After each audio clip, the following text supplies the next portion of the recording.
Good afternoon to everyone. My name is Vittorio Cipolla from the University of Pisa.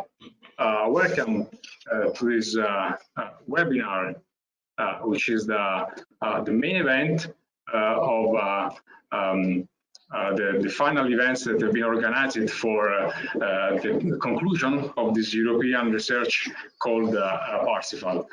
So as a member of the coordinators team, I am honored to be the chairman of this webinar, which is not the only event that has been organized. So as many of you already know, the consortium has also put in place a virtual exhibition, which is a virtual space where the main outcomes of the project will be displayed in a virtual reality environment. After the webinar, you are all invited to visit the exhibition and virtually meet today's panelists. This space will stay open for all the 2020. Therefore, if you're not able to visit today, it will not be a problem because there will be other chances. Let me just move the slide. Okay, so concerning today's agenda, after this introduction, the first part of the webinar will be dedicated to a technical session in which some of the key results of the Parsifal project will be presented. Then we will have a short video break, which will be dedicated to the development of the Parsifal demonstrator, a scale-defined model of the aircraft that we have studied. The second part of the webinar will be a roundtable session in which both the Parsifal partners and external advisors from the air transport industry will share their view on the future of this research topic. Finally, we will conclude the webinar, closing the project and opening the virtual exhibition. So before starting the technical session, I just want to give the attendees some instructions. So on your screen, on the right part of your screen, you should see the GoToWebinar panel with some information and also a question box. This information allows you to share the webinar link, for example, if you want to send a last-minute invitation to a friend, and also to reach the virtual exhibition at the end of the webinar. See, there is a link in the bottom. So be sure to follow the instructions for the accessing Second Life before using that link. Finally, if you want to ask questions during the technical session, you can type them in the question box you find in the panel. After the technical session, we will select some of these questions and ask the expert to answer during the roundtable session. We can now start the technical session. So the agenda that you now see has been conceived to cover most of the activities performed during these 3 years of research. As you can understand, we had to operate a selection of the topics, asking to some of the many researchers involved in Parsifal to give these presentations.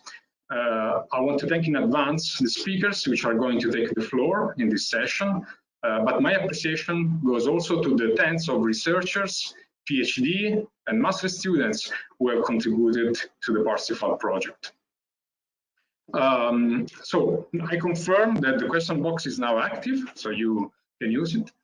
So let's start from the first topic, which is about Parsifal project goals and requirements. This presentation is given by Professor Aldo Frediani, who is the Parsifal project coordinator. Aldo has been professor of aerospace structures and aeroelasticity at the University of Pisa for about 30 years. And since the early 90s, he has led research activities inspired by Ludwig Prandt's studies around the so-called best wing system. So Aldo's research has been focused on looking for engineering solutions capable to translate Prandt's concept in aircraft design. The result of his efforts is what we now simply call PrandtlPlane.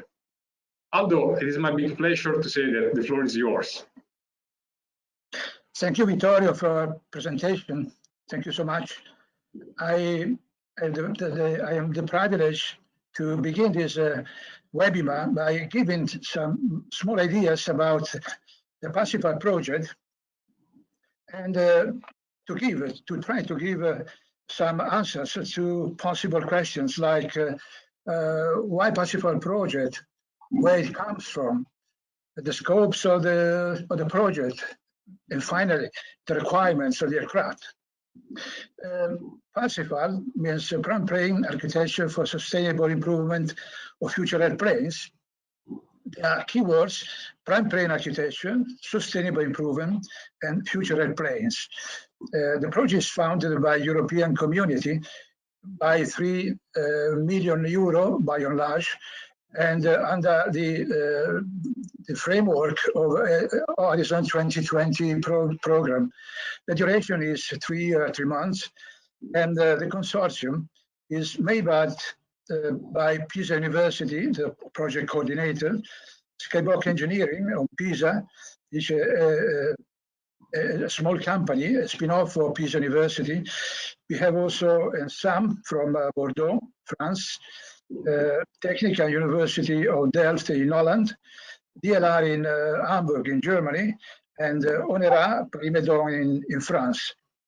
The project is made by also advisory board. The advisory board is made by the biggest aircraft manufacturers in Europe, like Airbus and Leonardo. There are also airport companies like Toscana Airport and Milan Airports, and airliner company KLM, plus independent consultants. And I wish to use my presentation because I have to thank some persons. In principle, Daniel Redzek from Airbus, and then Aurelio Boscarino, Franco Salvato, Marco Prozzi from Leonardo, and also Giovanni, of course.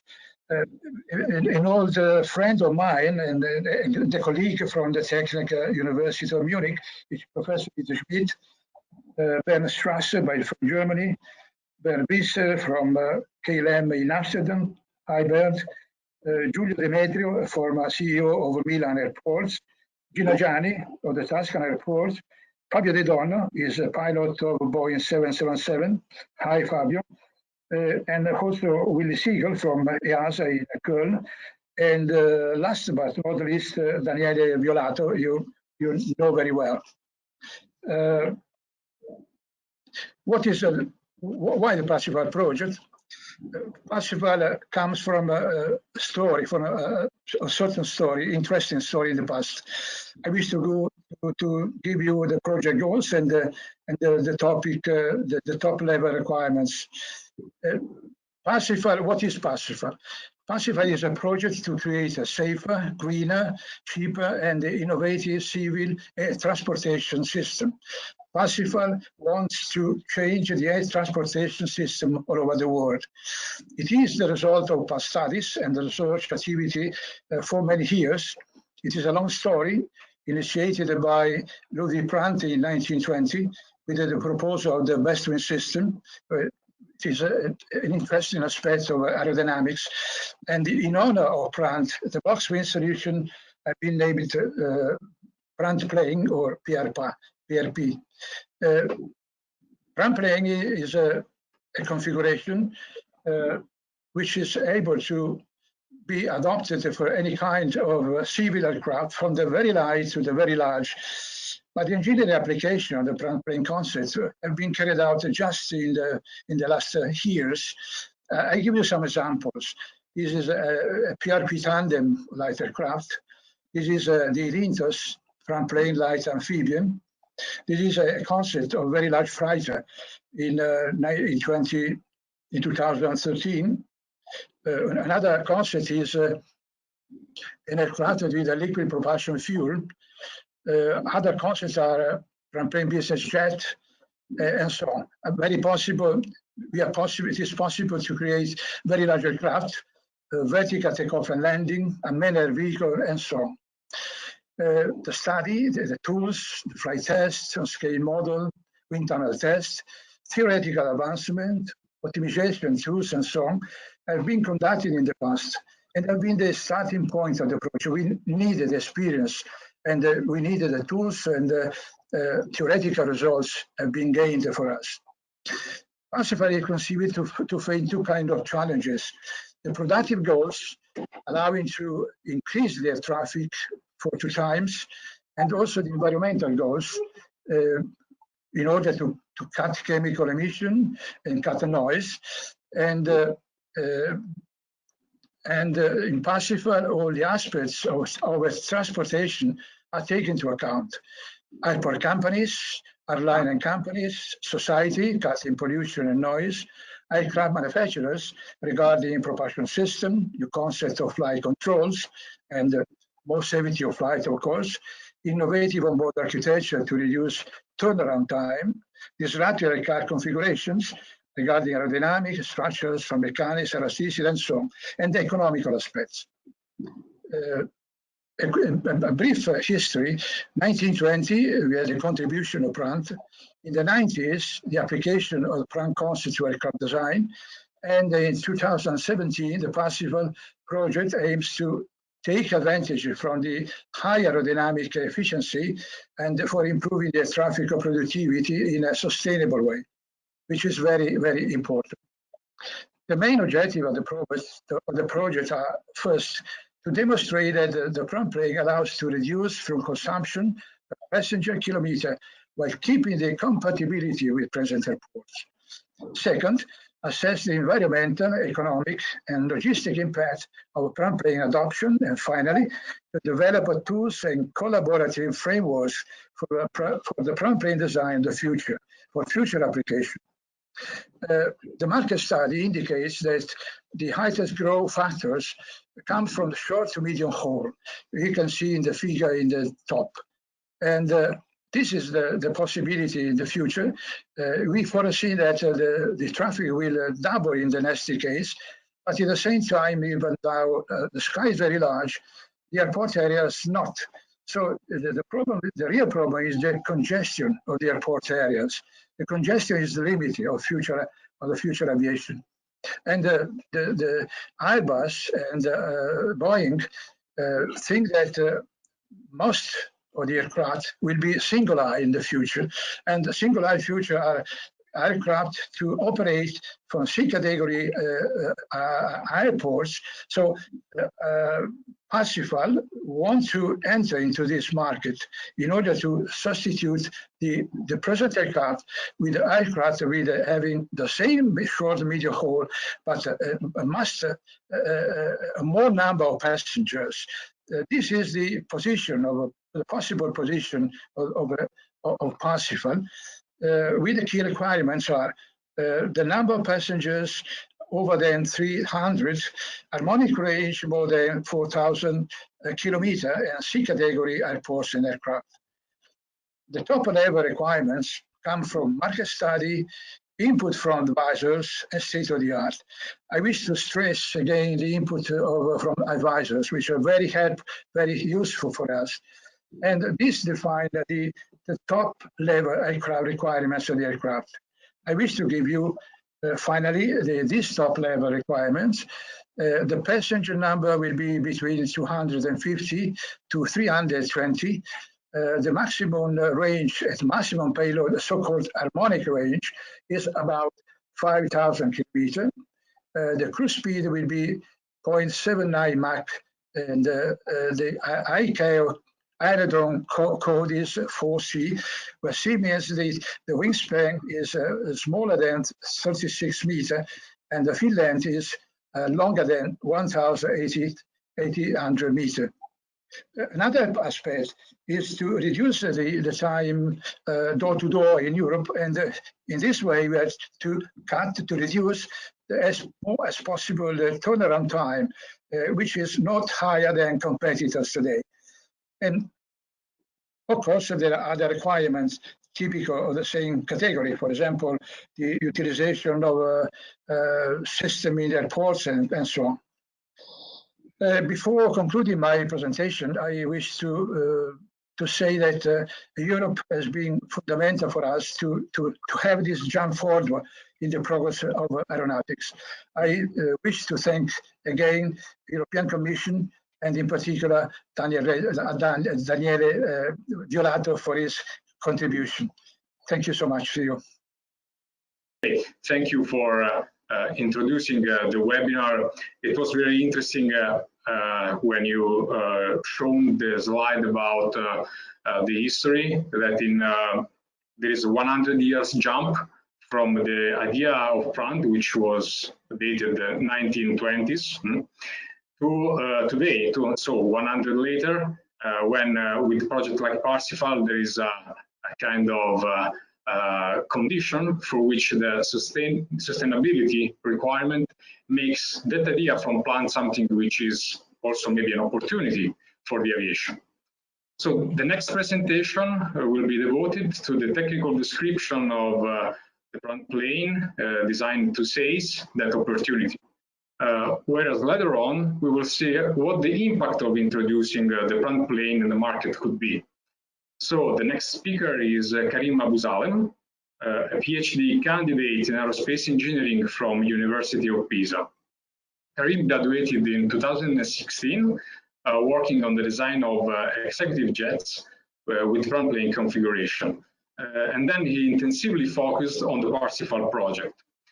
In his presentation, Karim will summarize the main aircraft design and performance evaluation activities performed in Parsifal. So please, Karim, you have the floor. So thank you, Vittorio. So as you said, I'm Karim Abousalem from University of Pisa, and I'll present the work related to the Prand plane design and its performance evaluation, a work carried out together with Skybox Engineering. So my presentation, I will describe some methods and tools used for the development and the design of the Prand plane configuration and for the evaluation of its mission performance. And then I will go through the description of the performance comparison with a conventional tube and wing aircraft.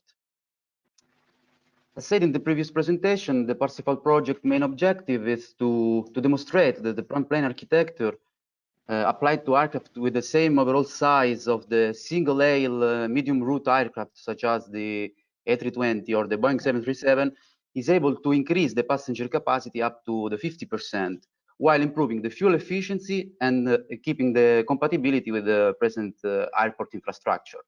So the Parsifal Prand plane have been designed with a target in the maximum number of passengers up to 320 and a target harmonic range up to 5,000 kilometers, but with a maximum wingspan limited to 36 meters according to the ICAO-C standard. So in order to allow the aircraft to increase the passenger capacity while maintaining the same overall dimension of the competitor aircraft, it was necessary to redesign the whole fuselage, and in particular, it was used a double-aisle cabin section with a 242 seat abreast layout. Moreover, in order to maintain the turnaround time comparable with those of the competitor aircraft, it was decided to enlarge the two-aisle of the cabin section and also to introduce a third main door in the fuselage. This was made mainly to speed up the boarding and the boarding procedure. The Prand plane aerodynamic design was carried out in two different stages. In a first preliminary stage, a tool called aerostate has been used. This tool is in-house developed and integrates a design process based on an optimization procedure.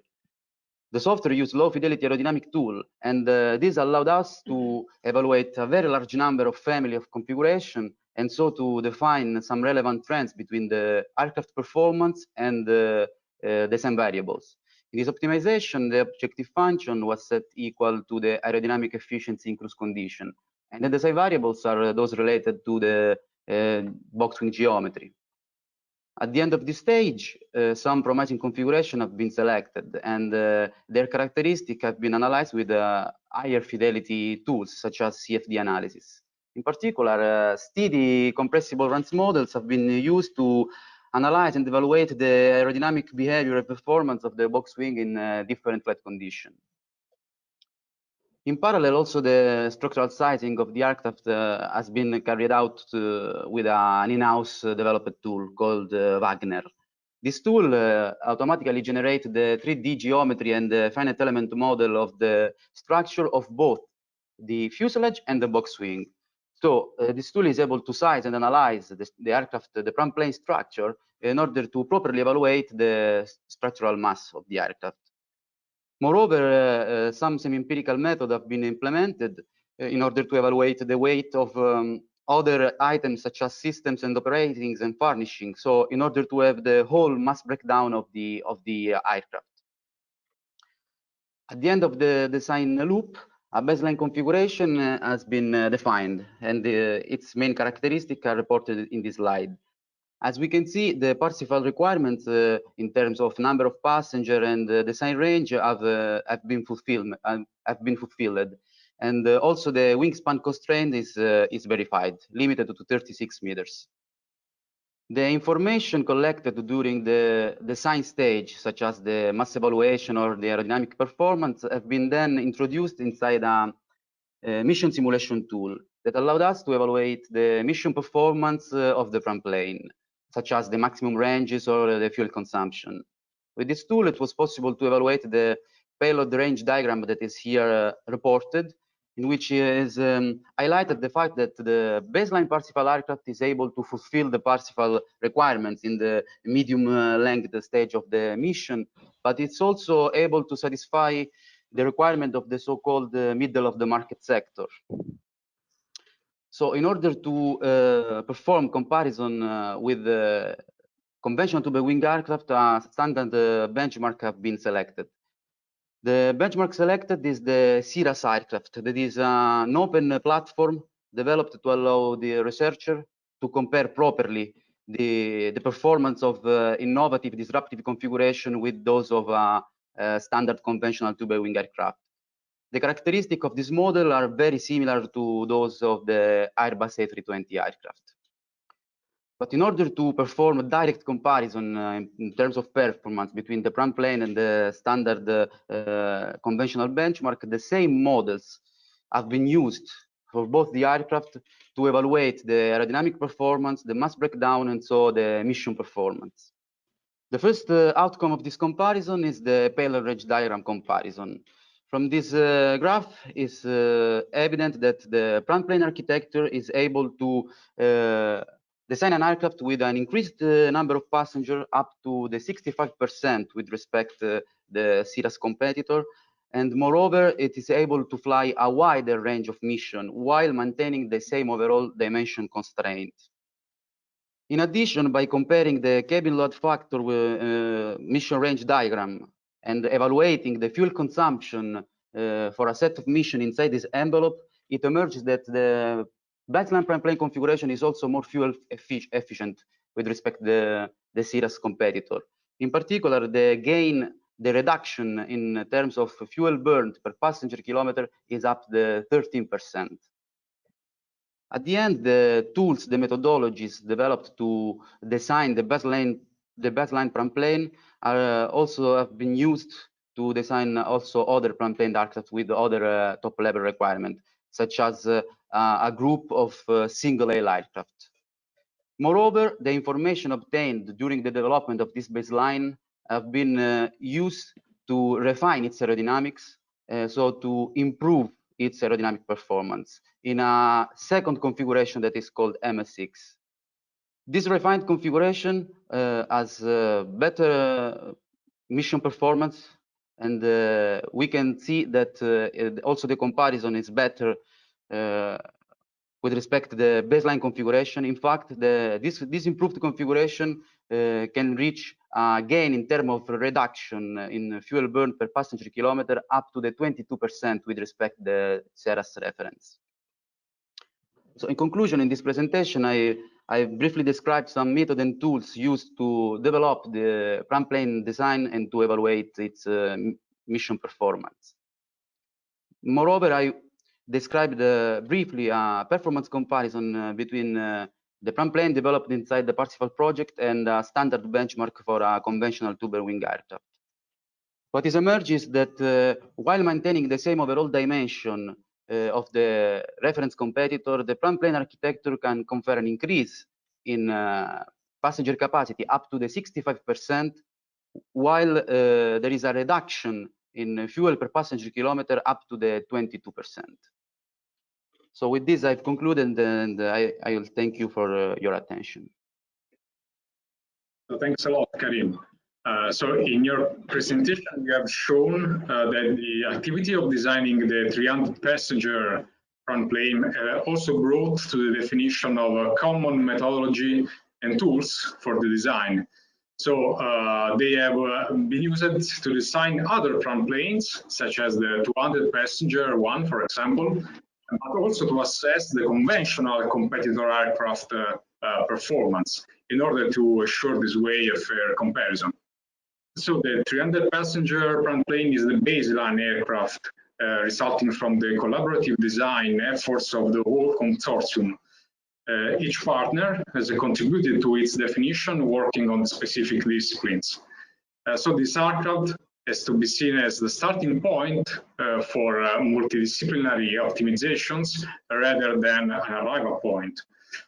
For this reason, the fuel per passenger kilometer you have shown is a really promising result.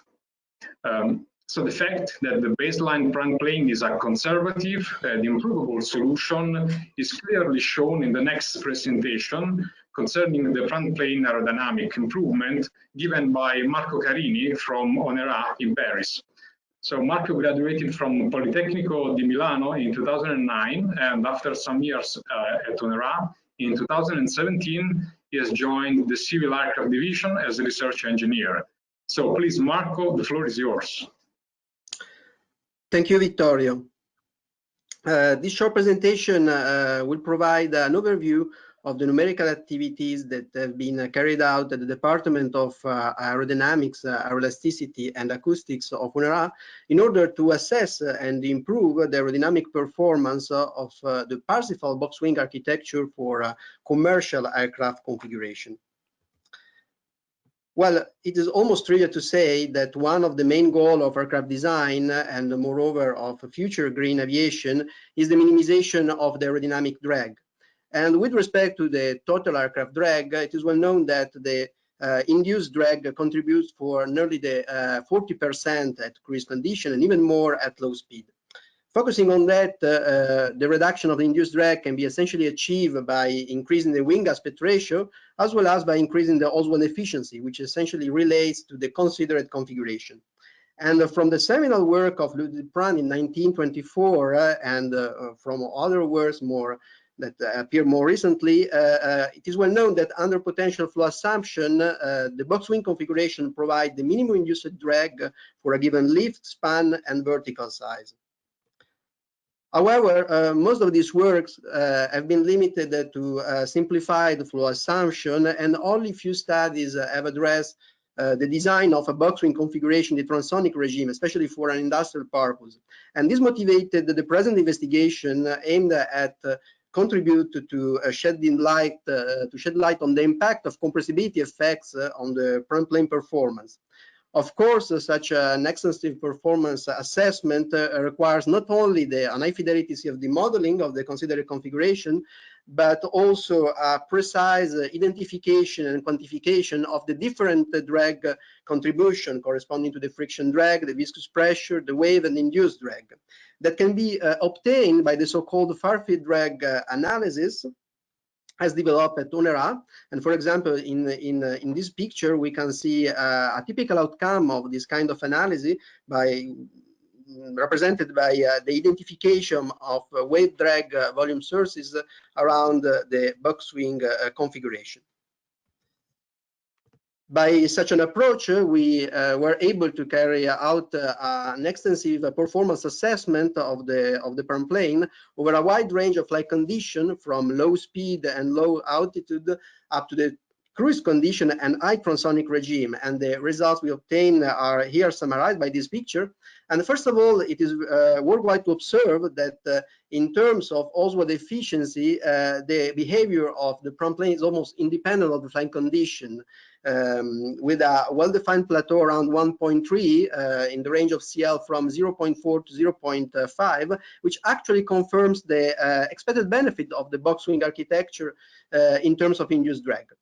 At the same time, looking at the wave drag, we can observe that an important drag rise occurs at higher CL values with respect to the design point, and this kind of behavior is also responsible for a flow separation phenomenon that typically occurs at the tip of the front wing, as illustrated in this picture by skin friction lines. Of course, this also reduced the performance in terms of lift over drag, which is reduced as Mach is increased, starting from a value of 19 at cruise condition.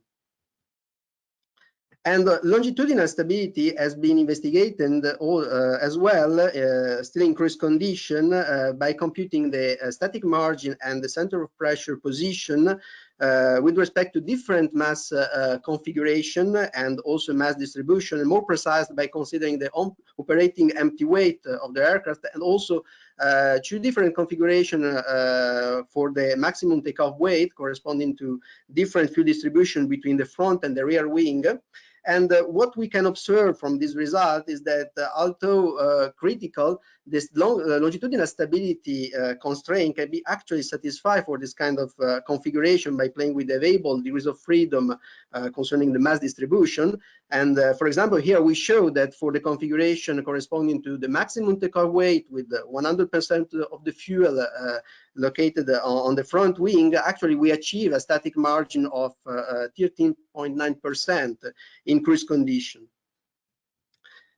And starting from the previous results, we then focus our attention on the possibility to improve the aerodynamic performance of this architecture by performing some optimization studies around isolated box wing, playing with the local twist and camber parameters for the reference section that are highlighted here in this picture. More precisely, we considered a multi-point optimization problem aimed to minimize the sum of the total drag for 3 different flight conditions that correspond to CL 0.45, 0.5, and 0.55 by using Euler computation, followed by a RANS assessment, and of course, a far-field drag post-processing of the obtained results. These results are presented here. And with respect to the baseline configuration, which is represented by the black line, we can observe that the optimization study successfully improved the performance, the aerodynamic performance of the box wing, starting from the Oswald efficiency, which is increased close to the theoretical value of 1.4, but also over a wider range of CL condition. And at the same time, also the wave drag is remarkably improved, especially at higher CL values. And of course, the concurrent optimization of both the induced drag and wave drag lead to a huge improvement of the lift over drag value up to 13.6% at the design point. But we also perform the same kind of study by replacing the baseline airfoils with a supercritical airfoils recently designed at turnaround. These results correspond to the dotted orange line, which is represented in this picture, to be compared with the orange line corresponding to the baseline airfoil configuration. And what we can observe is that we, of course, improve furthermore the performance of the box wing, especially concerning the wave drag. But also at the same time, we can observe that there is a genuine gain from this kind of architecture, which is less sensitive to the choice of the airfoil. So to summarize the main achievement we have presented here, we can say that the PrandtlPlane is able to perform with high Oswald efficiency over a wide range of flight conditions up to the transonic regime, that the considered configuration can achieve a quite high value of lift over drag around 19, notwithstanding the 36 meter span constraint, that the longitudinal stability, though potentially critical for this configuration, can be guaranteed by playing with the available degrees of freedom concerning the mass distribution. And finally, the optimization studies carried out on the isolated box wing actually unveil the intrinsic potential of this architecture, allowing for a concurrent optimization of the Oswald efficiency and let's say of the induced drag, and also at the same time of the wave drag, so leading to a very huge improvement of the lift over drag ratio as we presented just before. Thank you very much. So thanks a lot, Marco. So because of time constraint, it has not been possible to present all the UNRWA activities, for example, those ones on noise emissions. But later on, you will hear how these analyses have been used in the project in order to compare the effects of the noise produced by the PrandtPlane with the conventional aircraft. Maybe it's not that evident, but noise impact depends also on the maneuverability and control strategies of an airplane, since takeoff and climb trajectories can change significantly the dimensions of the noise footprint. This is just one of the many reasons behind the need for studying in depth the PrandtPlane flight mechanics and propulsion. So Carmine Variale from TU Delft will now give a presentation about these topics. Carmine owns a master's degree from the University of Naples Federico II, and he is a PhD candidate at the University of Delft. So, okay, Carmine, I hand the presentation over to you. Thank you, Vittorio, for the introduction. I would like to start this presentation on the flight mechanics and propulsion of the PrandtPlane by understanding what the PrandtPlane allows us to do if we virtually sit on the pilot spot and try to maneuver it. So, and the first thing that is important to realize is that the box wing system, so the box wing geometry, allows us, what makes it possible to place a large number of redundant control surfaces on it. And this allows the PrandtPlane for new unconventional control strategies like direct lift control, which is achieved by deflecting all control surfaces in a concordant manner. So both the front and the rear ones move in the same direction, or pure moment control, which is achieved by deflecting them in a discordant manner, meaning that the front and the rear one move in opposite direction. Now, the capability of the PrandtPlane to modulate this control behavior can have a huge impact on aircraft accelerations and on attitude control. And if we, for example, focus our attention on accelerations, then we have first to mention that conventional pitch control, that is the one used by conventional aircraft, so with one elevator in the rear part of the aircraft, well, usually has a very infamous and undesired opposite initial acceleration response. And this usually feels unpleasant for passengers and also sluggish for the pilot, so it's not ideal. On the other hand, direct lift control has a fast and sharp response at the cost of little control power. And finally, pure moment control comes somewhere in between the two, as it achieves maximum control power with an improved neutral initial response.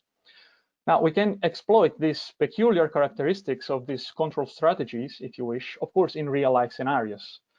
Like, for example, a fast and sharp initial response that is due to direct lift control can be exploited to achieve precision maneuvering, which of course comes in handy during turbulent flight or close to ground operations, for example, like landing. And in fact, what we see in the picture here is the fuselage attitude angle, so the longitudinal fuselage attitude angle during a pull-up maneuver in turbulent atmosphere. And it's immediately clear that direct lift control manages to almost completely neutralize the high frequency oscillations due to turbulence, while at the same time keeping the fuselage attitude angle steady and constant, which of course is an indication for comfort for the passengers, for example. In this other study that we did, it's a Monte Carlo simulation of an automatic landing maneuver in turbulent atmosphere. We basically placed the aircraft in a random position during the approach phase, and we asked for it to land on a very specific point on the runway. And as you can see in the image, or even more in detail in the table on the bottom left, direct lift control manages to achieve a perfectly zero mean error with respect to the touchdown position. So it lands perfectly on the spot on average, while classic pitch control achieves a 14-meter delay with respect to it. And also additionally, direct lift control has a less dispersion with respect to the mean, which means that it's not only more accurate, but also more precise, which is of course good. On another perspective, slightly different, we have to remember that more control surfaces always means more degrees of freedom to control our aircraft, and more specifically to find equilibrium flight conditions or trim flight conditions as they are referred to. Now, what happens with conventional aircraft with one elevator is that you only have one elevator deflection that trims your aircraft in a specific flight condition, say for one angle of attack. While when you have multiple redundant elevators or control surfaces in general, then you have infinite possibilities to trim your aircraft in the same flight condition. Or alternatively, you can make use of this control space to maximize other flight performances while you are trimming the aircraft. And at this point, an interesting question can be asked, that is the following. So how can I trim? I mean, the question is, can I trim my aircraft and also maximize the residual forces and moments that I can generate after I have trimmed the aircraft? Or in other words, can I maximize my residual control authority after I've trimmed the aircraft so that I guarantee myself some more safety in case I have to perform some critical maneuvers like an aborted landing, for example? Well, the answer is yes in this case, and not only. So the PrandtlPlane also allows us to maximize different types of control authority in several axes, like pitch up or pitch down, or lift up or lift down, or a more balanced all-around control authority. This is thanks to its possibility to partially decouple the control in the lift and in the pitch axis, so the vertical and the pitch axis. You can see the results of this possibility here in this chart, where you see the wide variety of control surface deflection combinations that you can obtain that trim the aircraft in the exactly the same flight condition, just by changing the type of control authority that you want to optimize.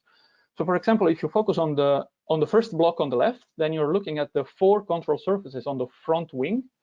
And you can see that just by asking to maximize control authority in the lift axis or in the pitch axis, then they can span from the lower bound, like almost minus 30 degrees, down to the upper bound, so almost plus 30 degrees, for exactly the same flight condition.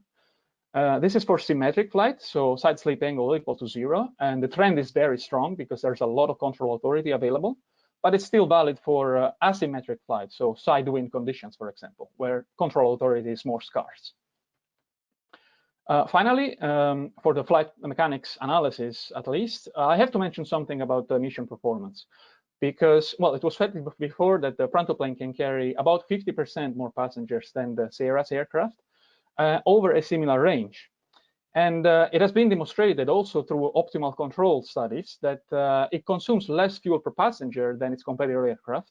And furthermore, using direct lift control during the mission also allows to improve fuel consumption by a further 1%, which is not bad.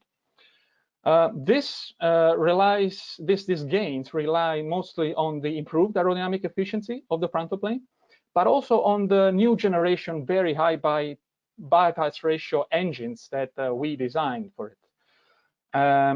In particular, in order to do so, we developed from scratch a multidisciplinary framework for turbofan engine design that covers many disciplines throughout the design process. So it involves geometric sizing procedures, design and off-design performance estimation, weight estimation for both the mounted and unmounted engine plus pylon compound, and of course aerodynamic analysis.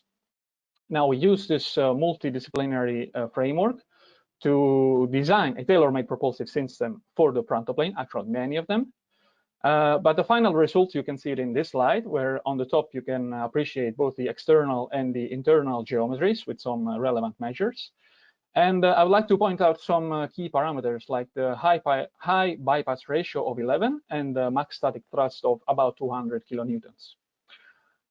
Finally, and with this one I conclude, we did perform some engine integration studies by placing the engine in different aircraft location and try to assess its performance as a whole. You can see a couple of examples of this. For example, in the bottom left corner, you see a carpet plot where we try to characterize the engine mass as a function of the bypass ratio and the overall pressure ratio.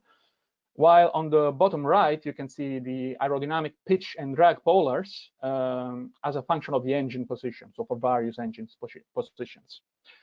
Ultimately, we converged on a fuselage-mounted engine configuration, mainly for 3 reasons. So because of the least amount of aerodynamic interference that we got from it, because of the possibility that we had to align the thrust vector with the aircraft center of gravity, and finally also for the lower structural weight that it gains, because by placing it on the fuselage, we can exploit the same structural frame in the fuselage on which the vertical tails are mounted.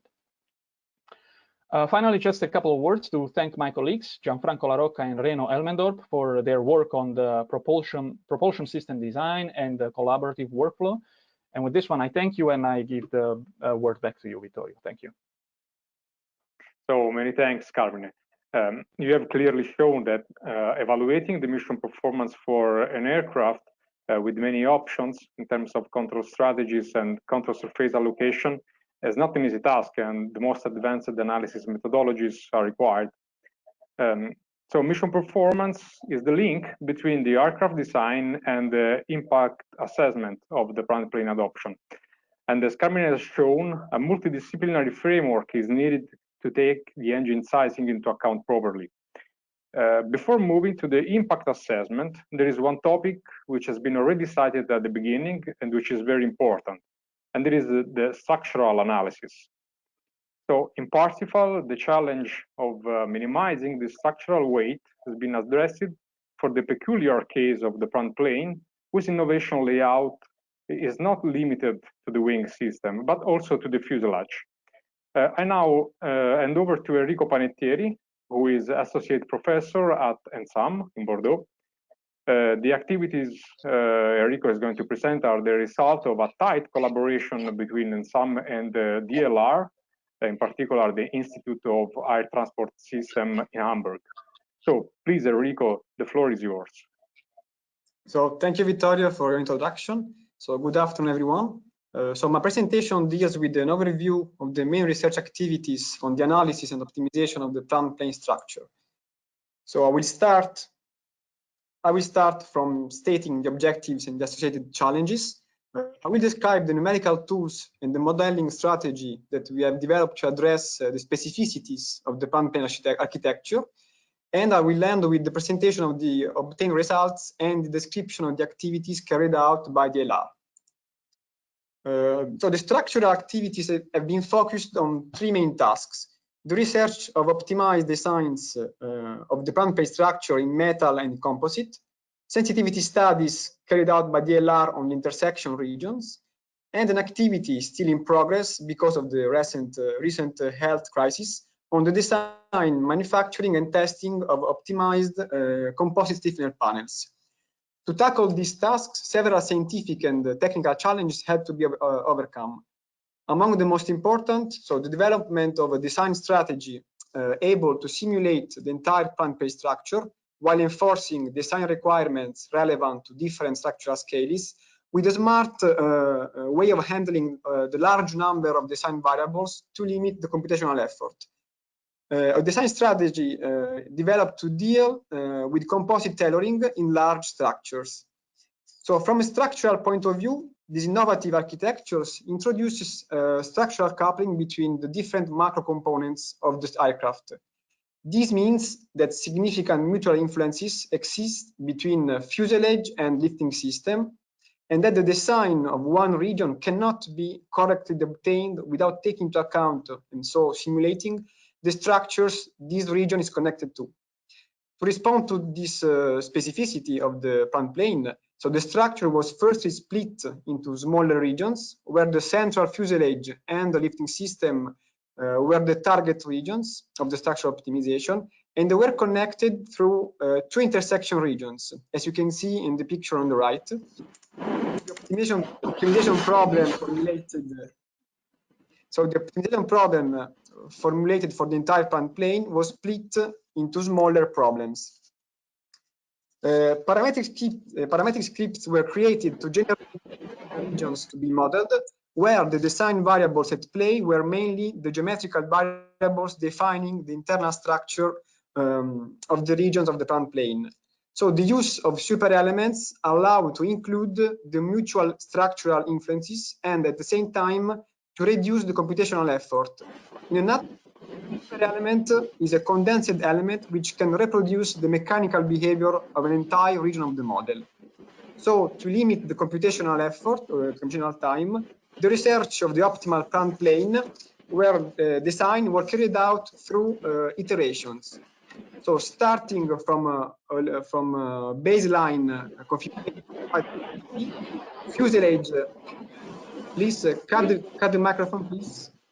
Fuselage and lifting system were optimized in an alternating sequence, where one of the region was modeled and optimized by using the parametric FINT model, while the remaining regions were turned into superelements. So in such a way, the entire plant plane structure were constantly simulated, as well as the mutual structural influences between regions.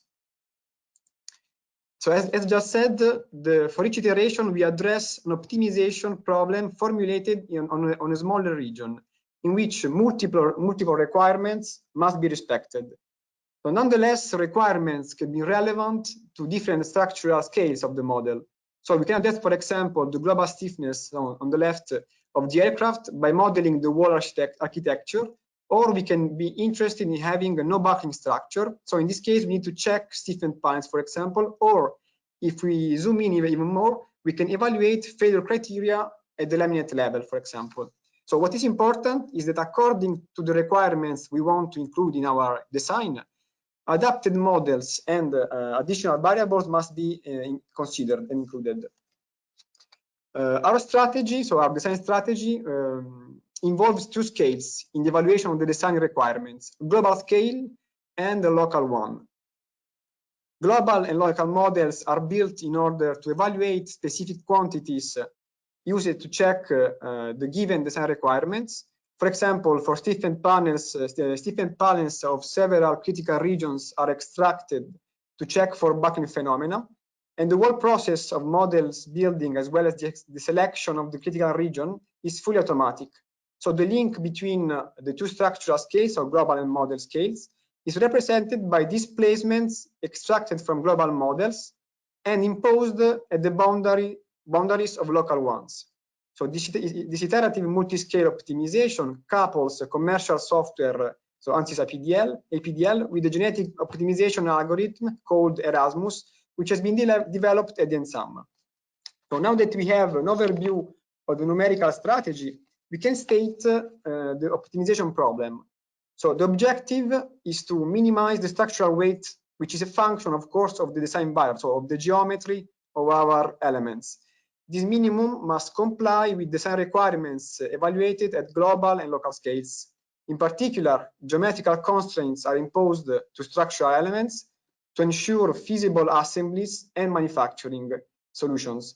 And for composite solutions, further constraints are imposed to identify manufacturable panels characterized, for example, by regions with variable number of plies.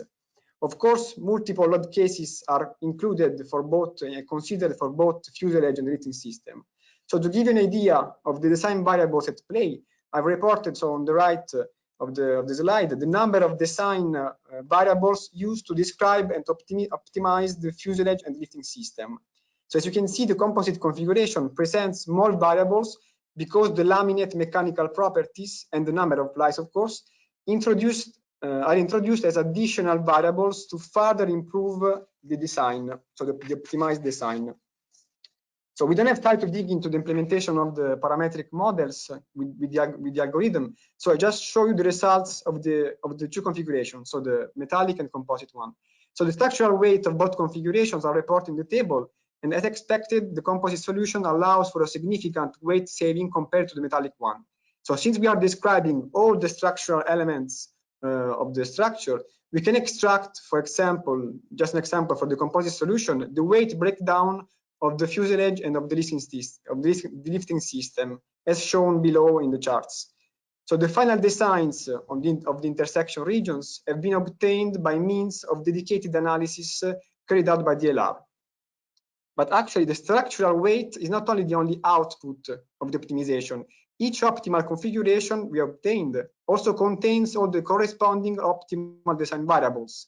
So for the geometrical variable, for example, that we obtain, you can see here the title overview of some geometries, like geometry of elements like frames, spars, strings, etc. And these values can be used as starting point to carry out more detailed analysis. Moreover, for composite solutions, we went even further. So with the design tool we developed, we were able to implement a strategy to recover manufacturable stacking sequences of all the composite laminates of the structure. So this strategy, this design strategy is characterized by an approach based on two steps, focusing on two scales. The idea is to change the way composite design is usually carried out. So instead of reasoning and being limited by classical stacking sequences, in a first step, we describe the mechanical behavior of laminates with particular tensor invariants, which greatly reduces the number of variables at play. In the second step, so at the center, we recover the stacking sequences that match the found optimal values of the first step. So one of the greatest advantages is that many mechanical and manufacturing constraints can be formulated at the first step, so without knowing the final stacking sequence. For example, we implemented the possibility of having several ply drop regions within the structure in order to place and to orient composite material where and how we actually need it. So let me finish my presentation with an overview of the DLR activities, which, as I said, have been focused on dedicated analysis of the intersection regions. So two main activities have been carried out. The first one, in which the focus was the evaluation of the influence of the rigidity of the intersection regions on the global mechanical response. And the second one, in which a sensitivity analysis was carried out on the tail plane structure in order to determine the lightest configurations under constraints related to static strength and backing factors. A fully automatic procedure based on the CPAX format was developed to generate the PrandtlPlane geometry and to extract and to convert the intersection regions into super elements. So I'd like to finish by saying that the outcomes of the DLR activities have been fundamental and complementary to those carried out by Ensemble in order to obtain the optimized structural configurations of the PrandtlPlane. I would also like to thank all the Ensemble colleagues I've been working with during this wonderful Parsifal project. Thank you very much. So thanks to you, Enrico, and of course, thanks also to the DLR team and Giannica Sabater in particular, who has supported this part of the project. So by means of the activities you just presented, but also others, such as the aeroelastic analysis, for example, the consortium has been able to achieve a conservative solution also from the structural standpoint, allowing for a reliable estimation of mission performance. So the results obtained for the specific disciplines, such as aerodynamics, flight mechanics, propulsion, and structures, have been taken into account to feed the simulation that they brought to the mission performance shown before, according to which the fuel consumption per passenger kilometer can be reduced at up to 20%. But how this performance improvement can affect the environment, our transport industry, and ultimately people life. We try to answer this question through a set of activities that we call impact assessment. The first of these has a paramount importance for the challenges of the future aviation, since it concerns the atmospheric emissions and the environmental impact. The next speaker will guide us through this topic. He is Andrea Tasca, a postdoc fellow from Pisa University with a PhD in chemical and process engineering from University of Strathclyde. Please, Andrea, the stage is yours. Thank you, Vittorio, and welcome to everyone.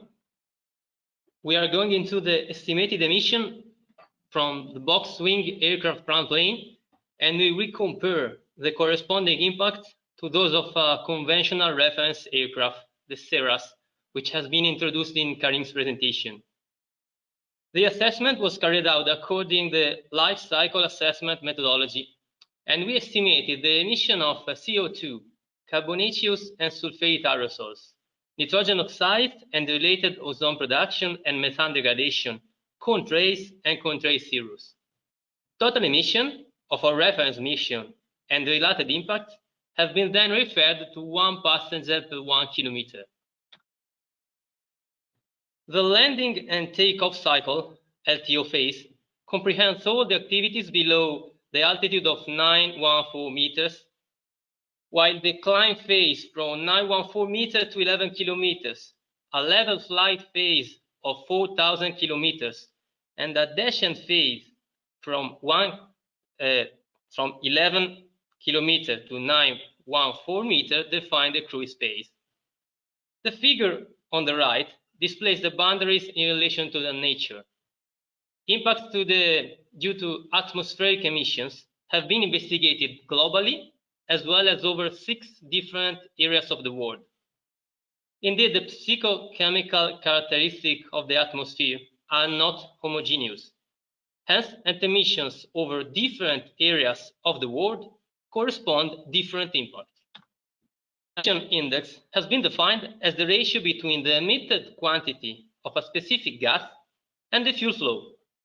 And while CO2 and SO2 emissions have been assumed proportional to the fuel burned according to the existing literature, the evaluation of hydrocarbons, carbon monoxide, and nitrogen oxide emission indexes was carried out in the CERAS scenario by the estimation of the LTO emission indexes, for aircraft engine from the ICAO data bank.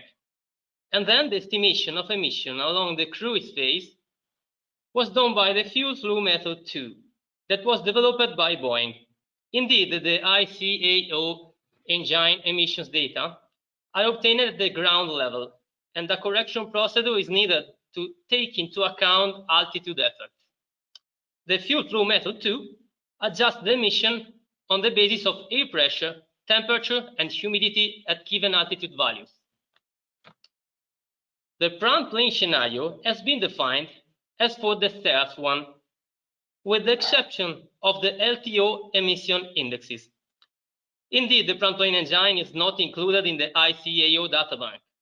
Hence, the LTO emission indexes have been estimated by interpolation of the ICAO data, as well by the use of the software adopted by TUD for engine sizing. These two methods will be further denoted as PRP ICAO approach and PRP GSP approach. Here we can see black carbon. What is black carbon? Directly emitted carbonaceous particles associated to incomplete combustion are known as black carbon, which is the main precursor of carbonaceous aerosols. It has been estimated as function of the type of the fuel flow rate, the air to fuel ratio, and the temperature at the back of the combustor. Here we can see a summary of our estimation. The PrandtlPlane scenario shows high reduction in fuel burned and carbon dioxide CO2 emission, and also reduced production of hydrocarbons, carbon monoxide, SO2, a slight increase of nitrogen oxide, and an increase of black carbon. But how this estimated emission can be translated into the associated impacts to climate change? Different greenhouse gases emitted have different lifetime in atmosphere, as well as the species developed by their transformation. Contrails and nitrogen oxide exist for hours. Nitrogen oxide induced impact lasts from weeks to years, while CO2 has an atmospheric lifetime of centuries. Hence, the expected change in the atmospheric composition and the related consequence on the climate, commonly denoted as climate change, demands to be examined over different temporal horizons. Here we examined these impacts over temporal horizons of 20 and 100 years. And to convert the emission to the impact, we use the global warming potential and the global temperature potential, GWP and GTP indexes, which allow the conversion of any gas emitted into a unique unit of measure of the total estimated impact on climate change, that will be denoted as kilogram of equivalent CO2. Here, the estimated reduction of the impacts on climate change due to the introduction of the PrandtlPlane with respect to the CERAS scenario. So you can see the avoided impact on the graph.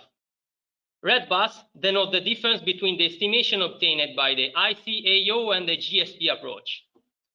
Overall, the introduction of the PrandtlPlane is expected to bring a considerable reduction of impacts on climate change in all the source regions or world area considered on the x-axis, on both the time horizon examined, 20 and 100 years. Results are very promising, especially in light of the recent request of the European Council to speed up the addressing of the full impact of aviation on the climate in order to update the existing standards. So not only CO2, but also carbonaceous and sulfate aerosols, nitrogen oxide, and related ozone production and methane degradation, contrails and contrail zeros are included in this assessment. And as a result, the introduction of the PERP is expected to give an important contribute to the reduction of the climate change. I would like to thank Vittorio and Karim and all the Parsifal team and Monica Puccini with this collaboration and this activity. And thank you for your attention. So thanks a lot, Andrea. So with your presentation, we moved to a different playground from the one we started.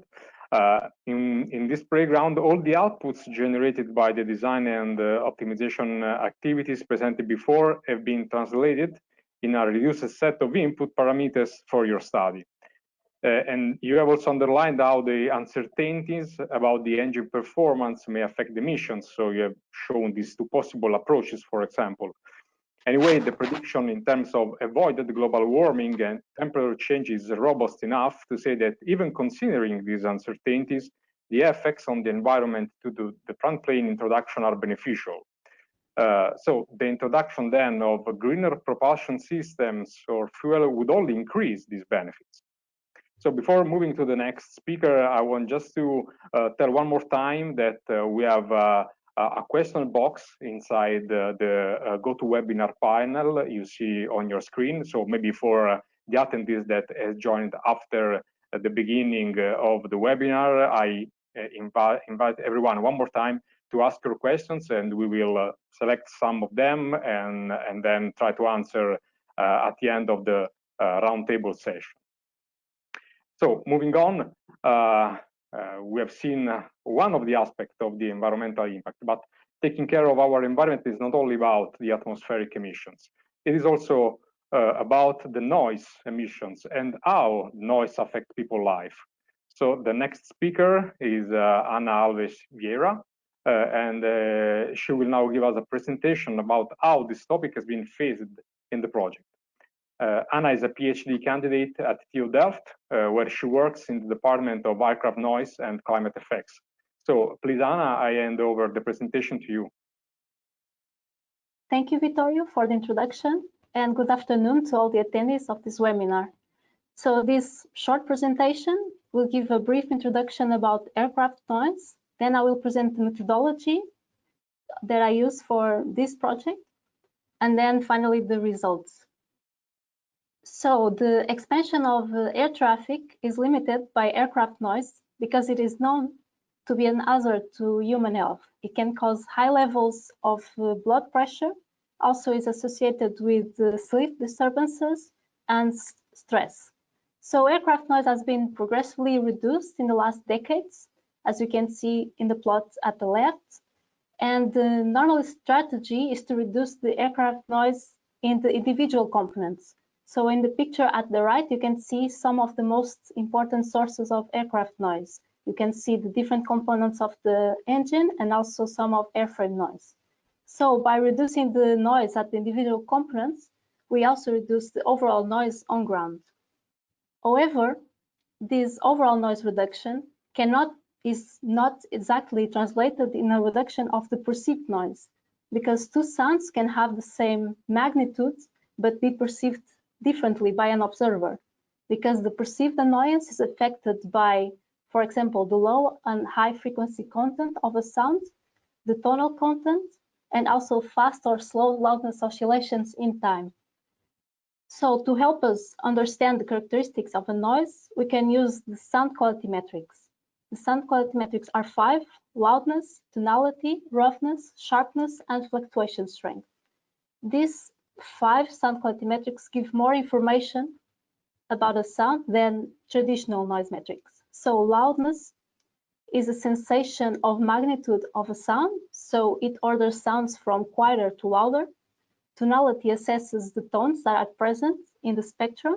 So an example of a tonal sound in aircraft noise is the fan. Roughness assesses the fast loudness oscillations. An example of rough sound in aircraft noise are, for example, the buzzsaw tones during takeoff, which are usually very annoying to the observers. Sharpness assesses the high frequency content of a sound, and finally, fluctuation strength assesses the slow loudness oscillations in time. This last metric is not very important to aircraft noise and is normally associated with background noise sources, like, for example, the wind. These 5 sound quality metrics can be combined in psychoacoustic annoyance models that give a final value for annoyance that can be compared with traditional methods. This slide presents the method that I used for this assessment. So the input data are predictions of aircraft noise provided by ONERA. You can see the noise maps, examples of noise maps that they provided us. The first step of this assessment is the comparison between the PrandtlPlane and CERAS, and that is done by calculating the effective perceived noise level, EPNL, which is a traditional noise metric, but also calculating the psychoacoustic annoyance model, PA mode. This is done for 2 takeoff cases, the flyover and sideline certification points. The sound quality metrics are also determined for the PrandtlPlane and the CERAS. Next, we consider different airport scenarios, so hypothetical airport scenarios with the PrandtlPlane 300 and 200, and we apply typical flight operations, for example, of the Boeing 737, A320, any aircraft with the PrandtlPlane, and we assess the difference in the day, evening, night average level LDAN, which is a common indicator of annoyance. So finally, the results. These 2 plots show a comparison between the PrandtlPlane 200, 300, and CERAS, which was introduced in a previous presentation, for the 2 certification conditions. So we can see that for the flyover, the EPNL and the PA modes of the PrandtlPlane 300 and CERAS are very similar, and the PrandtlPlane 200 is visibly the most quiet concept. For the sideline, the PrandtlPlane 300 is visibly more annoying than the CERAS, but the PrandtlPlane 200 is still the least annoying concept. For understanding why these differences in the 2 metrics, PA mode and the PNL, we took a look at the sound quality metrics. So we can see that loudness is higher for the PrandtlPlane 300 for the flyover condition, but just slightly higher. The sharpness is almost the same for the 3 concepts. The roughness is actually higher for the CERAS, and the tonality is higher for the PrandtlPlane 300. So that is why for this certification point, the PA mode and the PNL are very similar for the PrandtlPlane 300 and the CERAS, because the loudness values are very similar. For the sideline condition, the loudness of the PrandtlPlane 300 is now visibly higher. That's why the EPNL and PA mode are also higher. The sharpness is still very similar for the 3 concepts. Tonality is now lower for the PrandtlPlane 300 and 200 than CERAS, and the roughness of the PrandtlPlane 300 and CERAS is almost equivalent. So nothing on the sound quality metrics indicates that the PrandtlPlane 300 will be much louder than the CERAS, despite the increased capacity seat. About the airport scenario with the PrandtlPlane. It is based on Amsterdam Airport Schiphol, and this airport was chosen because of the large number of flights within the maximal range of the PrandtlPlane, and also because there are several daily flights to the same destination. So we can replace a quantity of typical operations with the PrandtlPlane. So this random day selected had an initial number of flights of 726. And the scenario with the PrandtlPlane 300, that number was reduced to 442, in which 50% are flights with the PrandtlPlane 300. For the scenario with the PrandtlPlane 200 at the right, the reduction of flights is not as significant, so we have around less 120 flights, and 60% of these flights can be done with the PrandtlPlane 200. The next step was to determine the LDAN at the airport location. So we calculated it based on experimental data for a distance of 700 meters from the airport, actually from the runway 18C that you can see on the picture. And we used only experimental data for all the other aircrafts than the PrandtlPlane. So we had most of the aircraft types available, and the ones that were not available were replaced by aircraft of similar dimensions and similar number of passengers. But of the 726 flights, only 39 were not available and were replaced by similar aircraft. We found an experimental value of LDAN of 65 dBA, which is in agreement with the noise contours provided by Schiphol. You can see in the red arrow the measurement location. However, this value had to be corrected because the PrandtlPlane is flying at a higher altitude than the flyovers measured at Schiphol. And of course, an aircraft that is flying higher is less annoying, so we had to correct the LDAN value. The corrected LDAN value was then of 60 dBA. This value was reduced to 57 dBA in the scenario with the PrandtlPlane 300, and also reduced with the PrandtlPlane 200 to 56.4 dBA. And this happens because this scenario features different types of aircraft, for example, very small aircraft like the Embraer family. So we could replace several operations of those aircrafts by the PrandtlPlane 200. In summary, the values of EPNL and PMO determined for the PrandtlPlane 300 are comparable to Ceres despite the greater seat capacity. And the PrandtlPlane 200 is the most quiet concept, even though the seat capacity is very similar to the aircraft's A320, to the Airbus A320. And two hypothetical scenarios based on Amsterdam Airport Schiphol showed that replacing typical operations by the PrandtlPlane results in an LDAN reduction of 3 dBA for the PrandtlPlane 300 and a reduction in LDAN of 3.4 dBA for the scenario with the PrandtlPlane 200. Thank you for your attention, and now I give the word back to Vittorio. Thanks a lot, Anna. So, as you said, noise can be really a showstopper. So the results that you have shown are encouraging for the PrandtlPlane development. So approaching the end of this session, we have seen how and how much the technical improvement introduced by the PrandtlPlane has a positive impact on the environment. This is, of course, an important result, but it will not be enough without a positive impact also on productivity of the air transport. We already underlined how the PrandtlPlane can transport a greater number of passengers or more goods, but how this affects ground operations and airport logistics. So Andrea Massai will address these and other questions in his presentation. Andrea graduated in aerospace engineering in 1978, and he covered several technical and management roles in his career in the industry. So we had the opportunity to have his wide experience in the project Parsifal. Please, Andrea, the floor is yours. Thank you, Vittorio. Now we are going to investigate and propose our answers concerning the performance that the PrandtlPlane can have while it stands on the ground. We have seen that it's capable to transport so much more people, but some questions have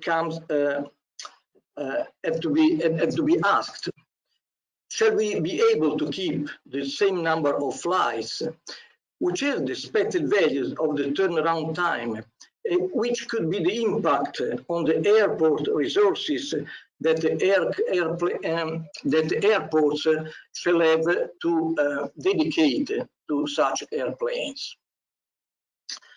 All these problems go beyond the determination of the turnaround time, but they involve the entire airport.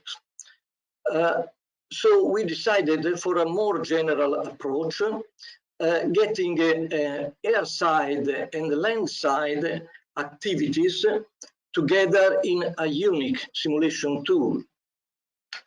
The simulation of the entire process will provide, indeed, a simultaneous answers to the three questions that we have posed. First of all, thanks to the collaboration with the Toscana Aeroporti, which is the company that manages the airport of Pisa, we started with a deep airport system analysis. Then we subdivided the airport in about 50 activities, aircraft and passengers activities, and we fixed for each activity its duration, depending on the parameters from which the activity depends. Passengers, of course, type of flight, but also resources. Then we fixed relationships between activities. All this knowledge was then translated into algorithms, into a unique simulation tool. The tool was applied to specific flight cases in a parametric way in order to calculate turnaround times and resources. But one important thing, an important piece was missing in all that, and was the determination of boarding and disembarking time, because owing the new fuselage configuration of the plane, it was not possible to do without implementing a specific tool.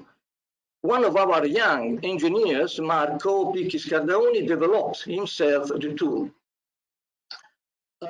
We can see here the red dots that represent passengers that are moving towards their seat, following the shortest pattern. The important thing is that two aisles, but they are so large that the passenger can go ahead, even if another passenger is adjusting his luggage. This led to the result that while the 180 seats were covered in 10 minutes, the more than 300 seats of the plane were covered in 11 minutes. The output of Simbad, the tool, was an input for the more general simulation model. We have prepared a brief video just to explain better. We have first divided the airport into different areas, land side and air side, with the entrance, check-in, security checks, gates, checkout, exit, and the air side with ramp services, transfers. And here we have a clock that will start when the simulation will start. Let's give a look to these two other clocks. They will start once the aircraft will stop at the stand, and will stop when the aircraft will leave the stand. So the value that we will read here and here will correspond to the turnaround time.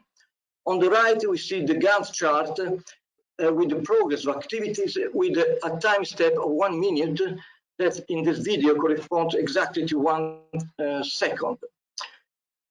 We can see people following the different areas, and because we made all people arrive 90 minutes before departure, conventional airplane people is already in the duty-free or gates area, while the prime planes people is still checking at the desk or at security checks and achieving all the gates.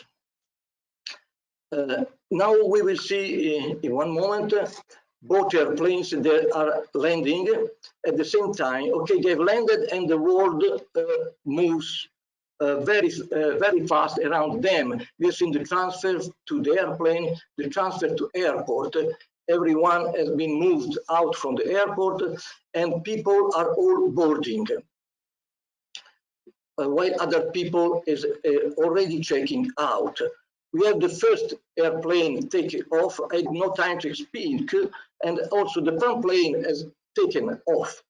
We can read 22 minutes for the conventional airplane and 24.5 minutes for the PrandtlPlane, which is really a good result. Yeah?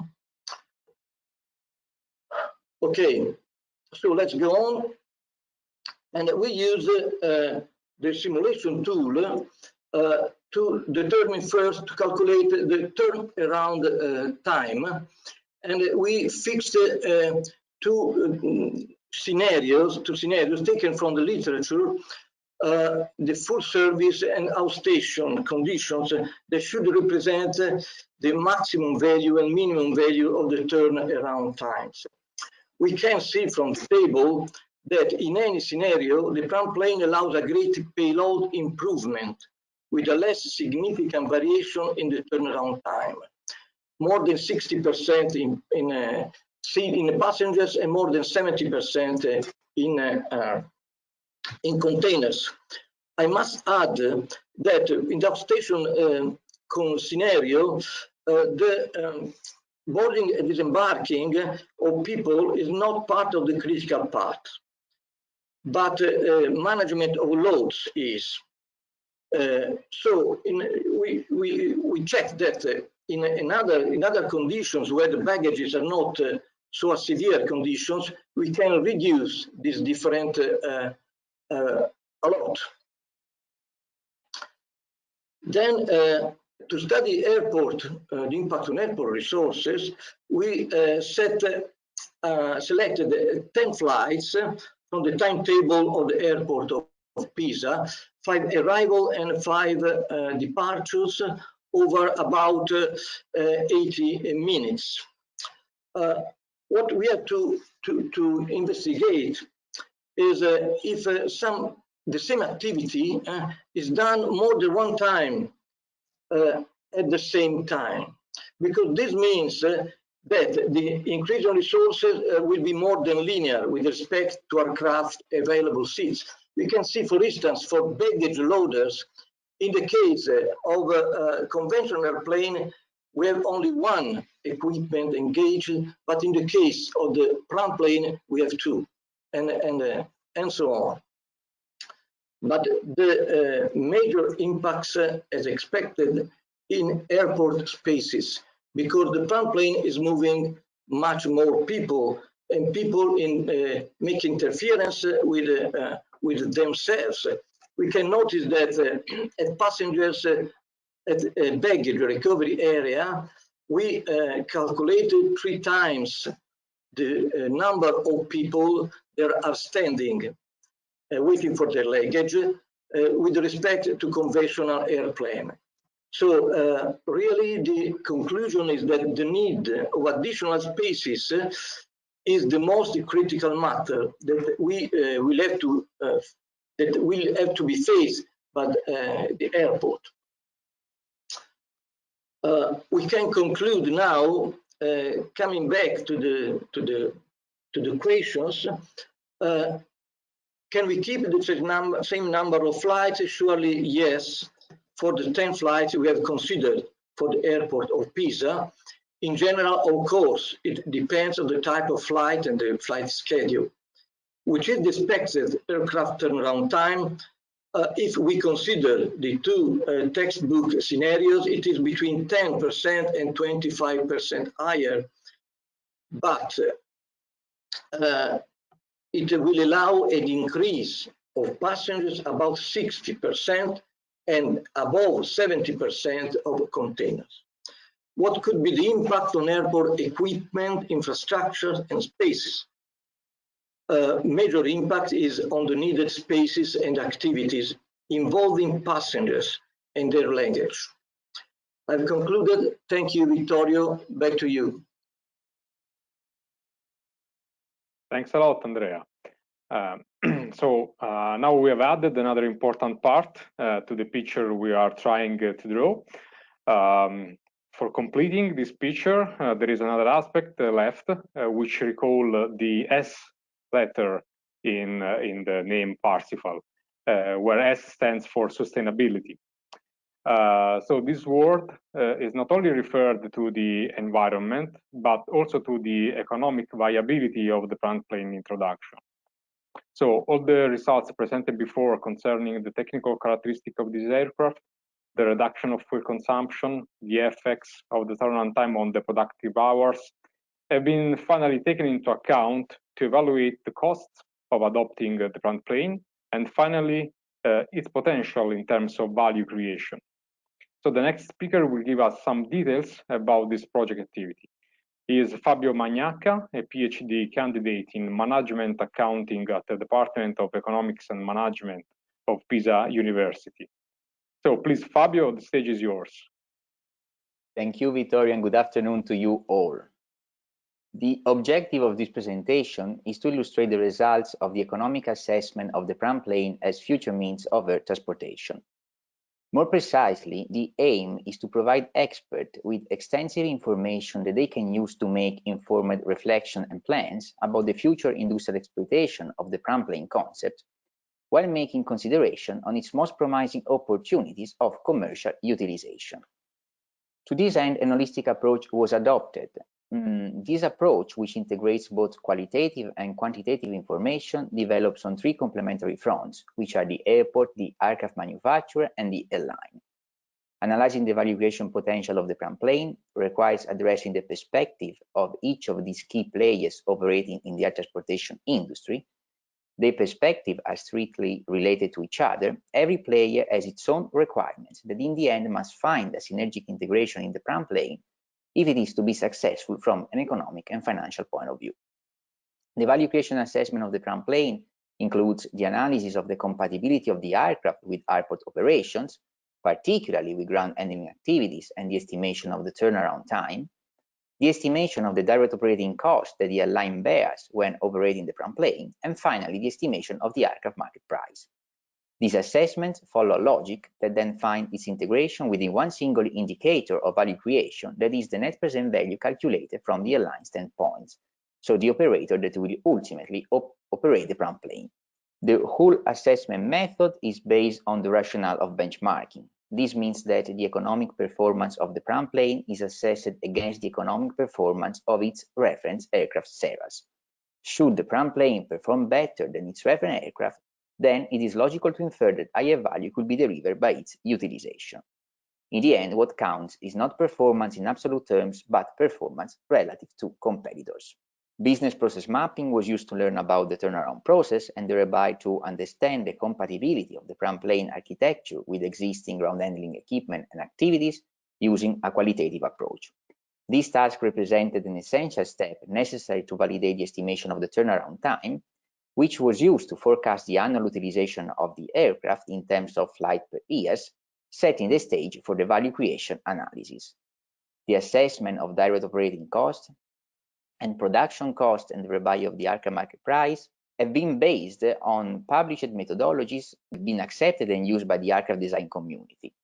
Although financial models are built on those published methodologies, several assumptions are contained in those models. So financial results that I'm showing you are based on those assumptions that went into formulating those results.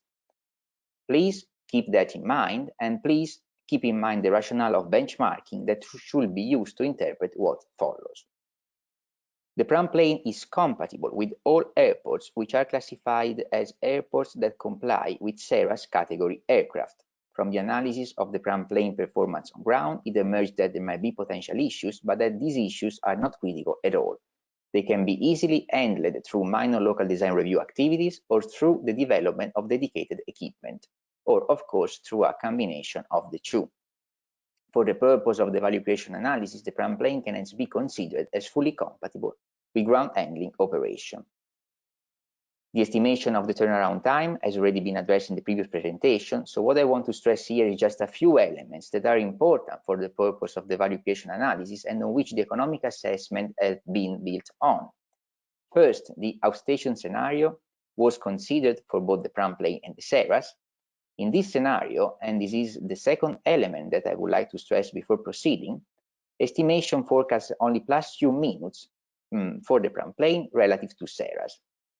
So it was decided to assume the same aircraft utilization in terms of flight per years for PrandtPlane and Ceras when conducting the financial analysis. The PrandtPlane can offer more capacity at a significantly lower unit operating cost per available kilometer relative to Ceras. The cost advantage that the PrandtPlane gains relative to its competitor aircraft is clear along the whole spectrum of range-to-fly mission considered here. The percentage change that you see on the chart varies from about 7% up to almost 12%. When it comes to the initial investment that the airline has to bear to introduce the PrandtPlane in its fleet, we estimated an increase in the average market price of the PrandtPlane relative to the market price of its reference aircraft Ceras of about 66%. Drawing on the discount cash flow method and the output of the assessment presented until now, a financial model was designed in Parsifal to assess the value creation potential of the PrandtPlane relative to its competitor aircraft Ceras. By means of sensitivity analysis and scenario analysis, the model was built to face the uncertainty relative to both market factors and operational factors. The model calculates operating cash flows for both the PrandtPlane and the Ceras for a range of ticket prices and different load factors, and these calculations are performed for different scenarios of stage length. The output of the Parsifal value creation model is a set of graphs that shows in a graphical way the value creation potential of both aircraft architecture for a range of ticket prices and different load factors on a specific mission length. Here you can see an example of one of these graphs. As you can see, for each load factor, which is marked by a different color, the chart shows the level of ticket price that marks the break-even point in terms of net present value. That is, when the net present value turns to positive, or in other words, when the aircraft start creating value. Also, the chart shows the value creation potential of both aircraft architecture when the same level of ticket price is considered. The key facts emerging from this set of graphs are summarized in the two exhibits that follow. As you can appreciate, the PrandtPlane offers room for ticket price reduction without destroying value. This means that if exploiting possibilities of ticket price reduction up to the levels shown in the graph, the airline operating the PrandtPlane will create value, while the airline operating the Ceras will destroy value. If the same level of ticket price is chosen, and here we arbitrarily choose a ticket price worth 200 euro, the PrandtPlane creates an amount of value that is enormously higher than the value created by its competitor aircraft Ceras. The commercial aviation industry has experienced strong growth in recent years, and this trend is forecasted to continue. At the same time, airport congestion and the limitation of airport areas could represent serious limit to the traffic increment. In this future scenario of impressive growth limited by capacity shortage, the PrandtPlane unique combination of high capacity, limited wingspan, and high potential of value creation could indeed be part of the solution. This work proved that the PrandtPlane can be easily integrated into airport operation with high performance on ground. This work proved that the PrandtPlane can offer more capacity at a significant lower cost per available seat kilometer relative to its competitor aircraft Ceras. This work proved the enormously higher value creation potential of this disruptive aircraft configuration. And finally, this work proved that this aircraft configuration, the PrandtPlane, is extremely resilient to stage length variation, proving therefore its capability of meeting the needs of many airlines and their market. For all these reasons, we strongly believe that the PrandtPlane is the future. Thank you. So thank you, Fabio. So with this presentation, we conclude the technical session of this webinar. As a final remark, I want to underline that the innovation in Parsifal concerns also the design tools and methods adopted. We focused this webinar on the results concerning the 300 passenger category, as you've seen, but the design approach we developed has been applied also to aircraft of different sizes, such as the 200 passengers category mentioned before. So the results are encouraging also in that case. And this demonstrates that the benefits provided by the PrandtPlane configuration go beyond this single study case. Now, I think we have a short video. Yes, okay, thank you. So now we have a short video break before going to the roundtable session. In this video break, Davide Zanetti from Skybox Engineering will tell us about another project activity which aims to increase the so-called technology readiness level of the front plane, moving the research field from computer simulations to the art field. So please, Davide, the stage is yours. Thank you, Vittorio. I am Davide Zanetti from Skybox Engineering, and I will present this video in which you will see a footage of the flight test of the Parsifal front plane radio-controlled scaled model. Okay, let's start the video. Here you can see various phases of the preparation of the model. The development, this model is part of the activities that aim to investigate the flight characteristics of the Parsifal front plane. The model is a 2 meter wingspan reproduction of the Parsifal configuration, and it is made of glass fiber composite structure to take off weight of 22.5 kilograms. This model is not a conventional RC model, mainly for two reasons. The first is that it is scaled in order to obtain dynamic similitude with the full-scale Parsifal, and it has a higher wing loading with respect to conventional RC models. Second, the model has an onboard instrumentation that is composed by various sensors like accelerometers, GPS, anemometers, altimeters, and also a temperature sensor. And this instrumentation allows to record flight dynamics data that are to be processed and compared with the full-scale predictions.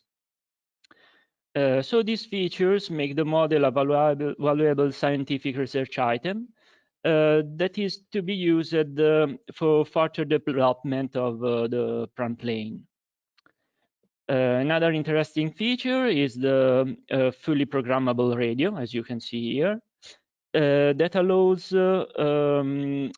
change in gains of the movable surfaces and also the mixing of them. And it could be used for unconventional control schemes, as we see in other presentations. Because of airfield availability, the model is also provided with a dolly undercarriage, so it can take off from grass airstrips. At the moment, we performed two tests. One is an high-speed ground roll to test the stability of the dolly undercarriage. And we also done a conventional flight test for the assessment of the model flight characteristics. Here we can see a footage of the second test from with a takeoff from a tarmac airstrip.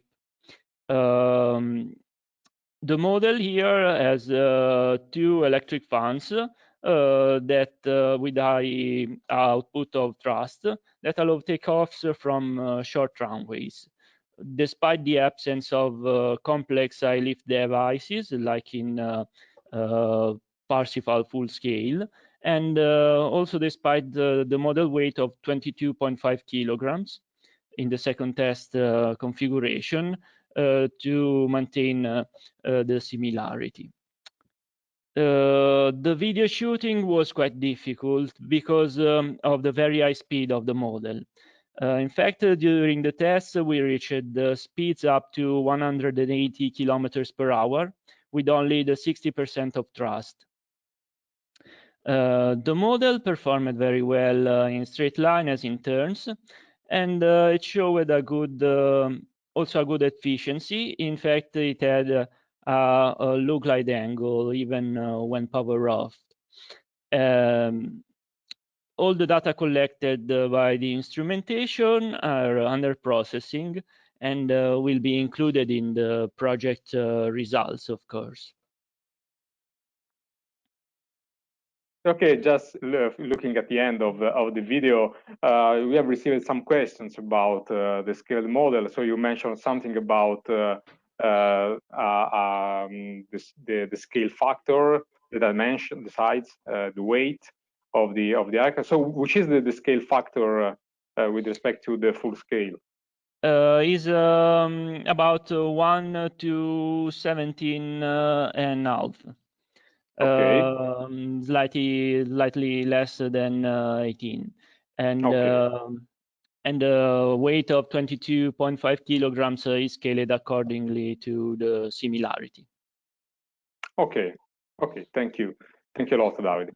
So it is always a pleasure to see that theories and simulations then result in something that really works. So congratulations for this amazing result. So with this activity, which is definitely projected towards the future, we conclude the presentation of the project outcomes. So as announced at the beginning, the next part of the webinar will be a roundtable involving both project advisors and consortium members. So the advisors joining this roundtable are Giovanni Troiano, R&D project manager at Leonardo Aerostructures Division, Daniel Rekze, senior manager of research and technology at Airbus in Germany, Costantino Cossu, operations specialist and trainer at Toscana Aeroporti in Italy, Fabio De Donno, Boeing 777 commander and instructor, and Bernd Visser, who is director of fleet evaluation at KLM from Netherlands. Whereas for the project consortium, we have here some friends, I have to say, that got in touch with the PrandtlPlane years before launching the idea of a project called Parsifal.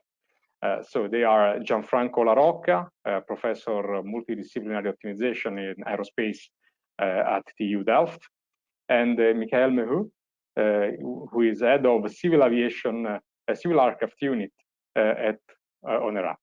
So I thank all of you for all your efforts put in the project, and last but not least, for accepting to take part to this roundtable, which I would like to start with a question for Commander Fabio De Donno. So the question, Fabio, is about the flight test that we just saw. So of course, this is only the beginning of an experimental activity, which will give us many answers. So as a pilot of many kinds of aircraft, which are the questions that you would like to ask to this kind of experimental activity? Can you hear me? Yes. Hi, Fabio. Hi, how are you? Fine. Thanks a lot. Yeah, first of all, let me say, you said that I'm Qatar Airways. I've been 31 years in Alitalia, so basically I'm an Alitalia captain. And I flew in many airplanes like 747, 777, MD-80. So I can give you my experience on this project. So next time there will be an experiment like this, I would like to participate, of course. It will be really interesting for me to participate to a test like this. Concerning the project, I heard a lot of interesting aspects. So about the environment, about the cost, that are the most important aspect in this particular moment that we are living in aviation. But basically, concerning the test that you did, I do not have any data to evaluate how it was. I can only say that concerning the technical aspect, for example, the induced drag, the speed on approach, the in the reduction of fuel consumption. These are all aspects that are very important for an airline at this moment. And also the reduction of approach speed and the reduction of induced drag can reduce the separation between aircraft. And this is another very important aspect that can increase the number of aircraft in an airport.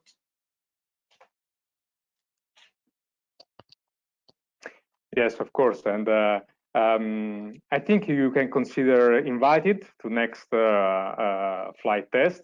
As you know, the process of starting these kind of activities is quite tricky. We have been quite lucky in having the model flying in a very short time from the beginning of this activity. And so we are now collecting the data and we'll know more about. So we would really appreciate your help, if possible, for the future development. So we'll be in touch, also after Parsifal, of course.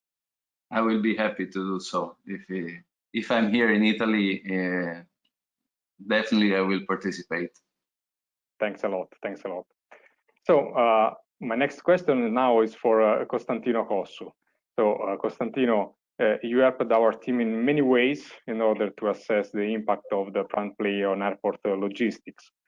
So something that also Fabio mentioned in his answer. So now, looking at the whole picture we have tried to give, when do you think the airport congestion will bring the aviation sector to look for innovative solutions like the PrandtlPlane? And in your opinion, which can be the reason? Sorry, Vittorio, please repeat the answer because I had a problem with the PC. Oh, okay, sure, Costantino. So in brief, the question is, when do you think that the level of congestion of airports will move the aviation sector towards this kind of innovative solutions, and which is the reason for which this may happen? Then I think there is, I don't know when it can be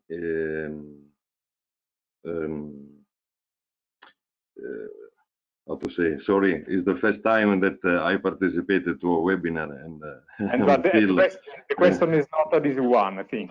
Something I think on the next 20 years, because at the moment the problem is the congestion of the slot, and above all we assisted to a change of strategy, because on the previous years all the air transport invest all on the strategy of the hubs, and in the last 10 years we assist to improving demand to the point-to-point airport. Then in this case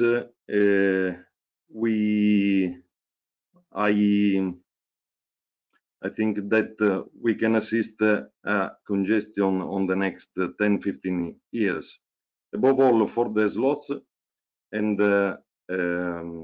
we have to take on account also the airports infrastructures, because for example, Pisa Airport at the moment we had about 20 stands, and we have all the infrastructure near to the city, and for that Parsifal will be a good compromise in order to limit the, for example, the noise. Another thing is to improve the slots and to manage our space in the best way, in the best manner. Okay, thank you, Costantino. I think that we are in the right way. We have some results which concern the space that can be saved in the airport, coming from an approach which involves a fleet of aircraft in which there are a lot of kind of aircraft, and we just try to introduce the PrandtlPlane in a complex fleet and see what happened in terms of slot availability. And we found the results that tells us that we can save between 10 and 50% of space. And I have to thank the colleague Paul Rowling for these results from TU Delft. So I think that this is something that maybe put us in the right direction with the time horizon that is compliant with what we consider, so 10, 15 years, as you said. So thanks a lot, Costantino. So now, yes, please. Yes, and my best regards to all of you, because I think you do a very great work, and above all, I knew all the team of this university, and this is an example to be followed, because we see how is important the partnership about university and business units. Thank you for remarking this aspect, Costantino, which has been always one of the, let's say, pillar of our approach. And I forward your congratulations to all the team, and also to many members of the Parsifal teams which are connected as attendees today, because there are so many, as you can understand. Now I would like to ask another question to Bernd Visser from KLM. So Bernd, we have seen how the PrandtlPlane introduction in a fleet can reduce costs and the environmental footprint. So given your experience, which is the process that can bring to the implementation of an innovation like this one? What it can bring, the innovation? Yeah, which is the process that usually is followed to bring innovations after you learn that something allow you to save cost and have a lower environmental footprint. So how to get in that process? What needs to be done? First of all, it is always good to see that there will be an aircraft in the near or further future that brings an environmental or sustainable improvement, because we have a lot of pressure from our communities. And the other aspect, what is very good, is that what we also see in Amsterdam, but I see in a lot of airports in Europe, that there's a pressure on the number of slots. So it is always good to see that there will be new aircraft that provide capacity and improvement for an airline. And for us, it is always to see, okay, at what time does we predict new replacement aircrafts, and then it is always the cost per and the other aspects, as I just mentioned, to see those implementations. And looking further, it is then when we would select a new aircraft type, then you have all the training aspects for maintenance and for ground handling and for cockpit and for cabin, which you have to take into mind before you can operate a new aircraft. Yes, of course. Yes. So thanks a lot, Bernd, and for supporting the project as you did in these last 3 years with us. So now my next question goes to Giovanni Troiano from Leonardo. So hi, Giovanni. So the aircraft manufacturers are facing the environmental challenge in several ways. For the regional sector, for example, Leonardo is working on hybrid electric solutions, and Leonardo is also involved with us in one of your projects with the aim of studying the PrandtlPlane benefits. So why do you think it is interesting to combine the hybrid electric propulsion with the PrandtlPlane architecture? Yes, first of all, thank you very much for this invitation to attend the Parsifal final meeting, and also the opportunity to give you my personal feedback and also Leonardo feedback. I think our goal will be to catch the future green targets, the European Green Deal, and in terms of emission, chemical and noise emission. We have to reduce the environmental impact, and we have essentially two ways. From my point of view, the first one is to apply on, in particular, on regional aircraft configuration, the hybrid electric and distributed propulsion concept. But these new technologies must be combined to highly efficient aircraft configuration. And I think the PrandtlPlane could be an excellent solution. As noted in my feedback sent to Vittorio during the last week, it would be particularly interesting to apply the logic and simulation tool proposed in Parsifal for logistic impact evolution, also on future regional aircraft configuration powered by hybrid electric powertrain, in order to have a realistic turnaround time evaluation. We think that the final results of Parsifal research program and the parallel activities that we're performing together inside the ProSib research program, that is an Italian research program, we are a useful starting point to catch the future very challenging objective in order to reduce the green impact of future aircraft configuration. I think it's important to focus also the attention on regional aircraft configuration and to move all the studies that you performed during the last 3 years inside the Parsifal research program, to move this experience also to another aircraft configuration, another aircraft seat class.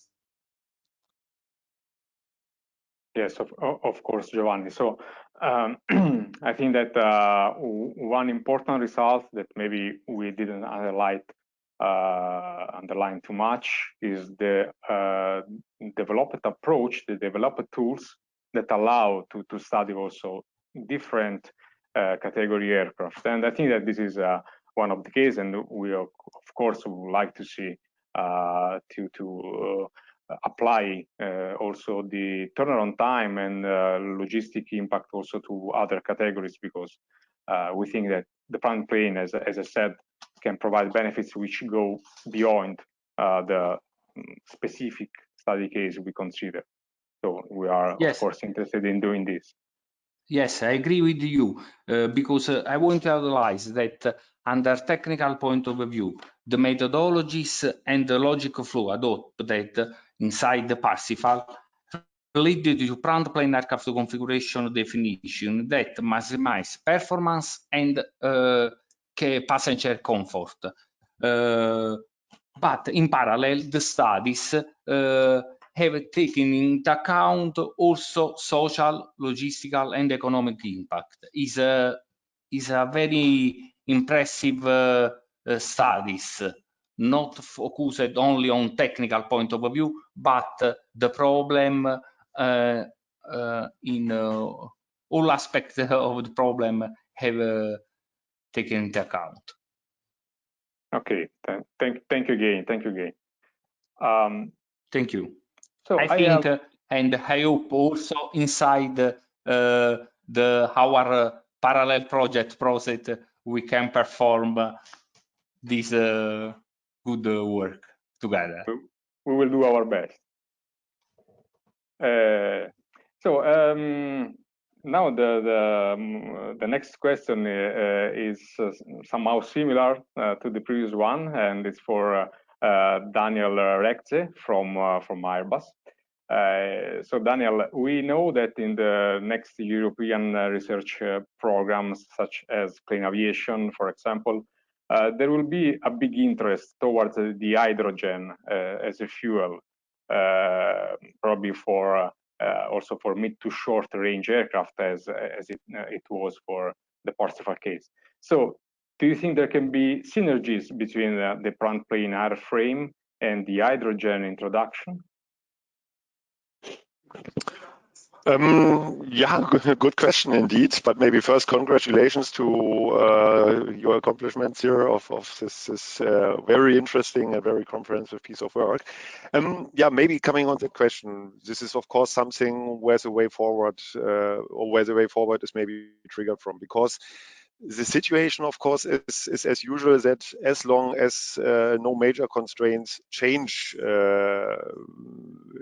therefore, and this is what we experienced the last 50 years, also the aircraft configuration has not convincing needs to be changed.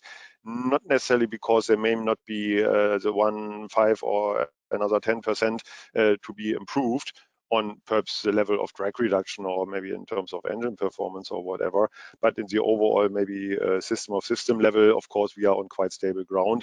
And this is, of course, especially considering the industrial systems, operational system, and so on.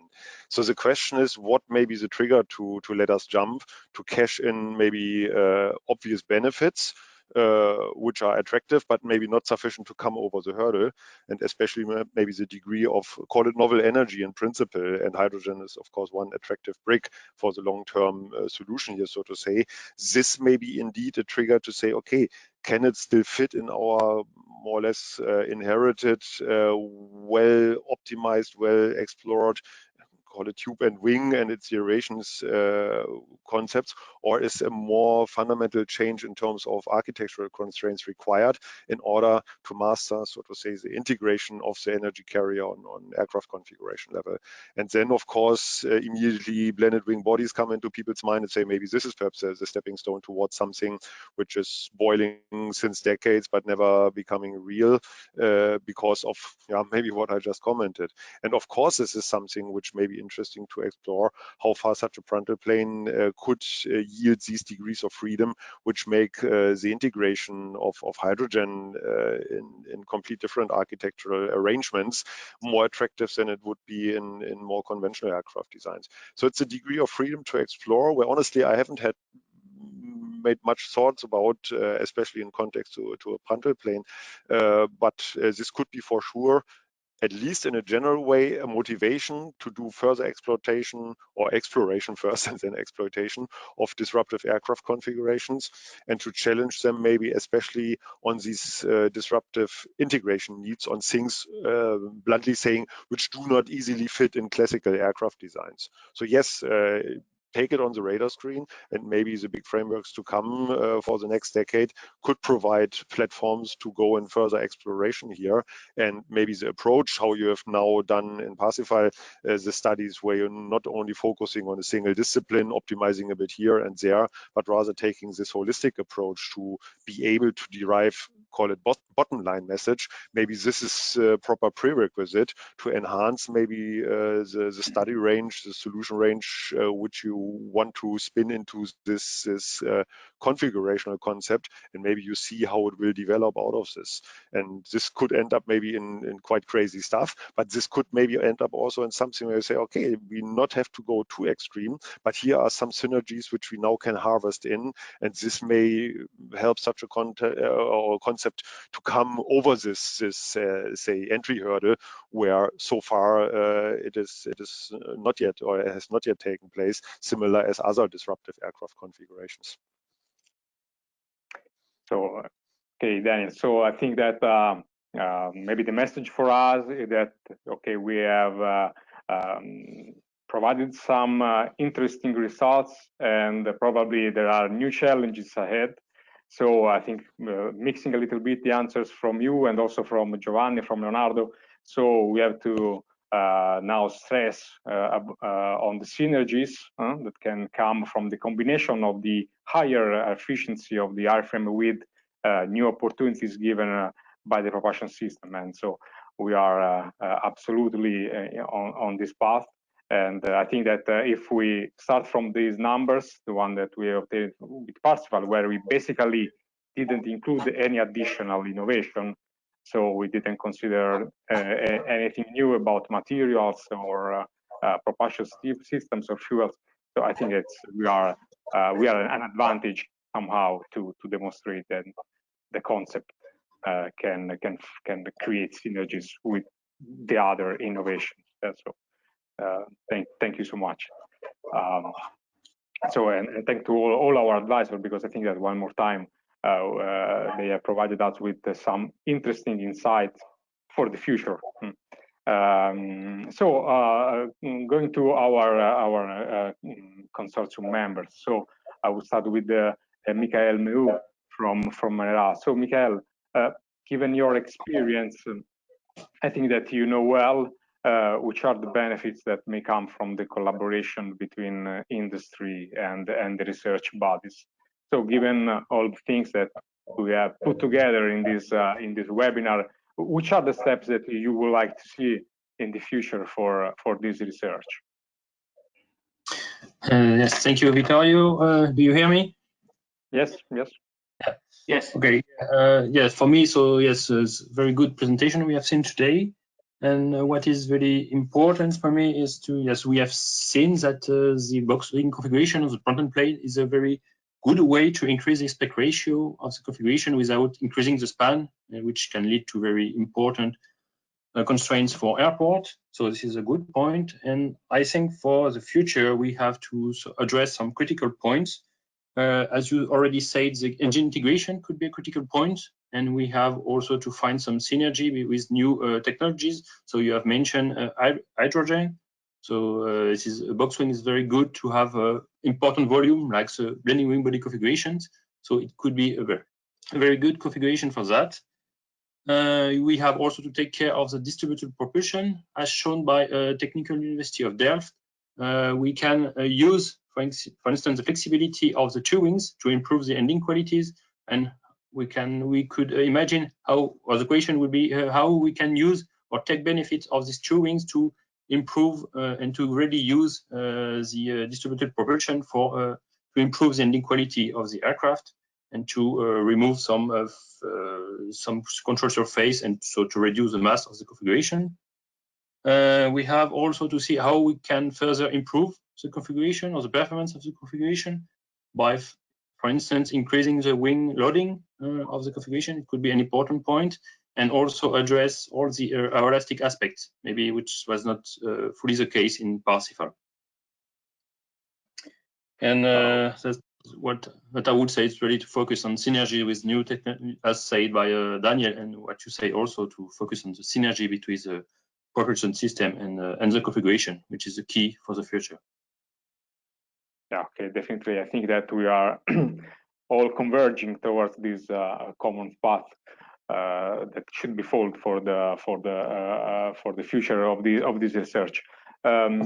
Just a comment for who is interested, since Michael talked about the elasticity, we have done also some analysis concerning the elasticity in Parsifal with good results.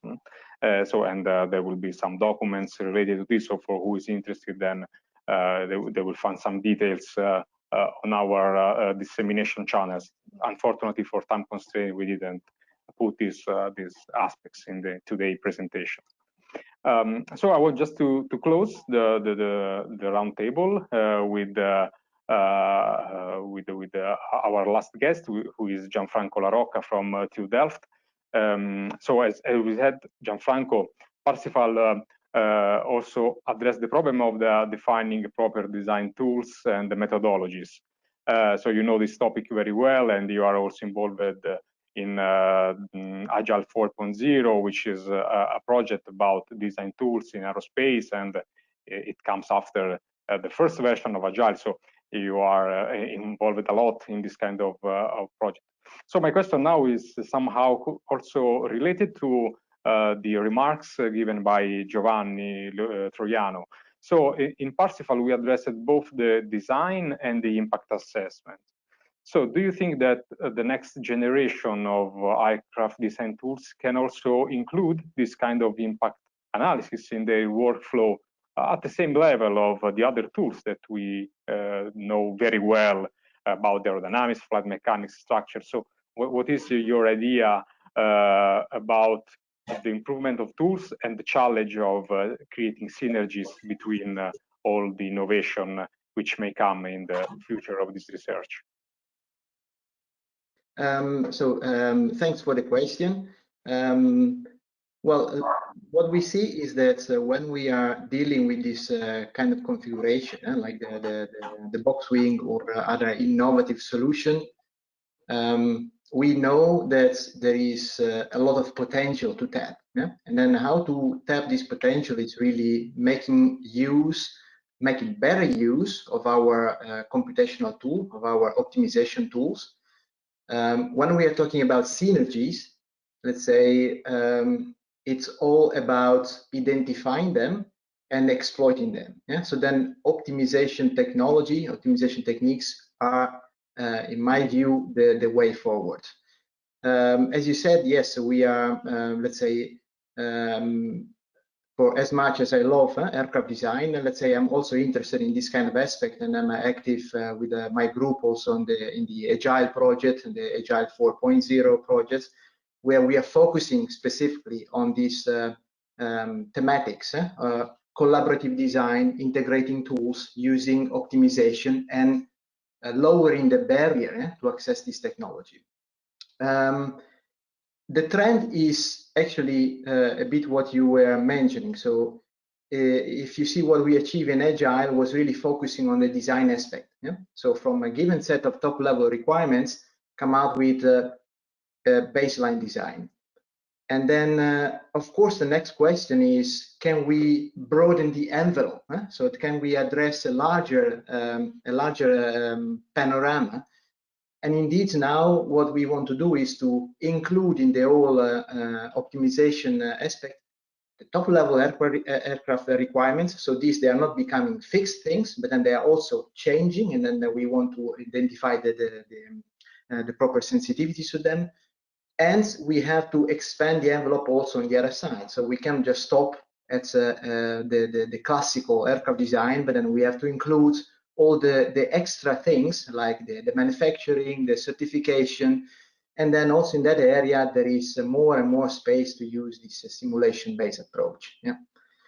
So yes, the idea is to first lower the accessibility of this technology to perform collaborative design, and then by doing that, expanding the envelope by increasing more and more aspect of the overall design process, not just the aircraft design in the classical terms.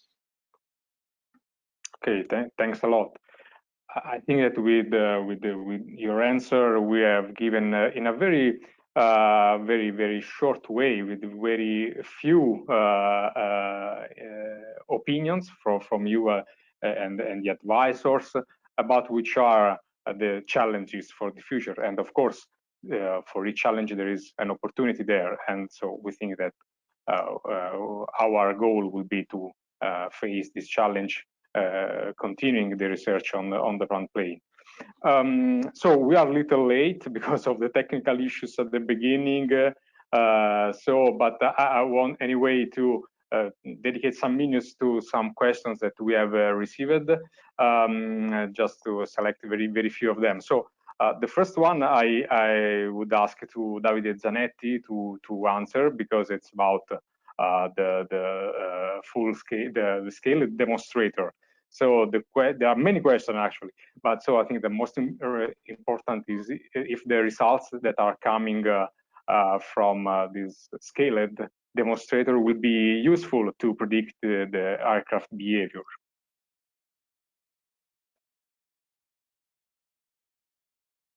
Okay, Vittorio, can you hear me? Yes. Okay. Yes, they will be very useful because of the dynamical similarity we kept between the two models.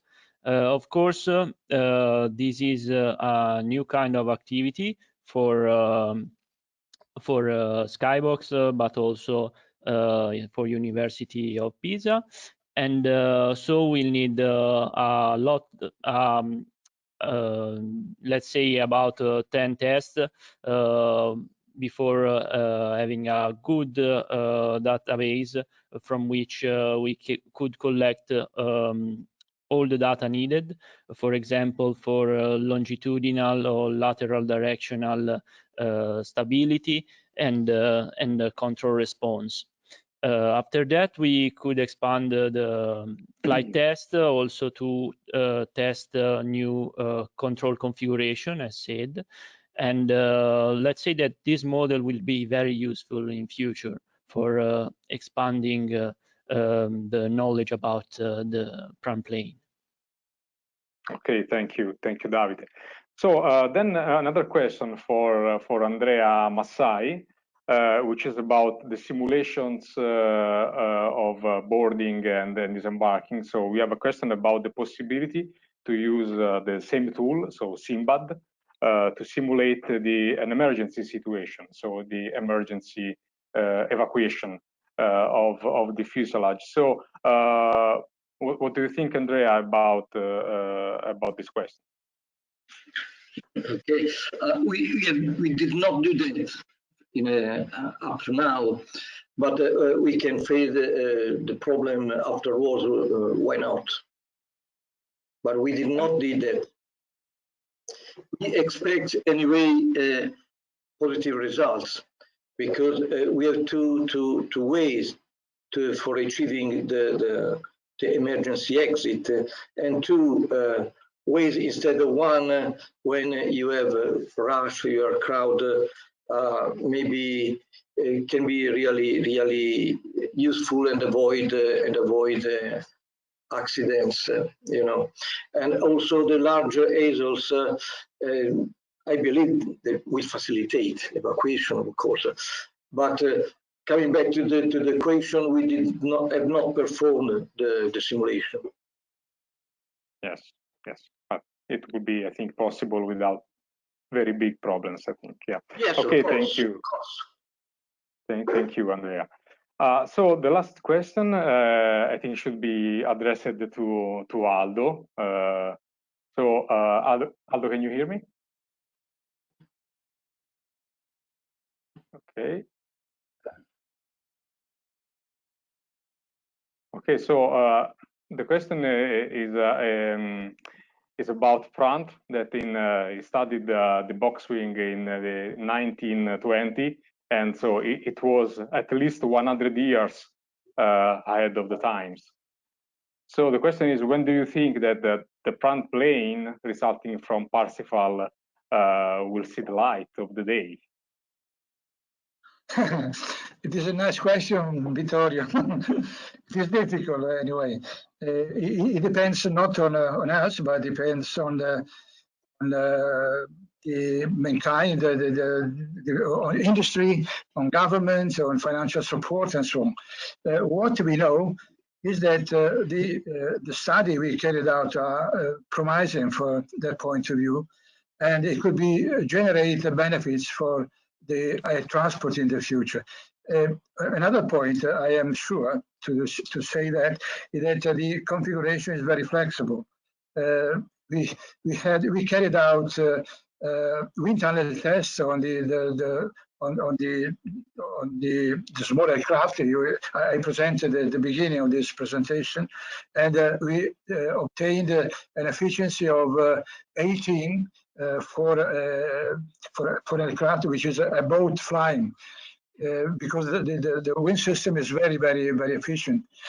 Also, we have to carry out a lot of tests on the flying model. I am sure that we can gain results very interesting from this viewpoint. But the future doesn't depend totally on us, but it depends on the industry, on the policy of European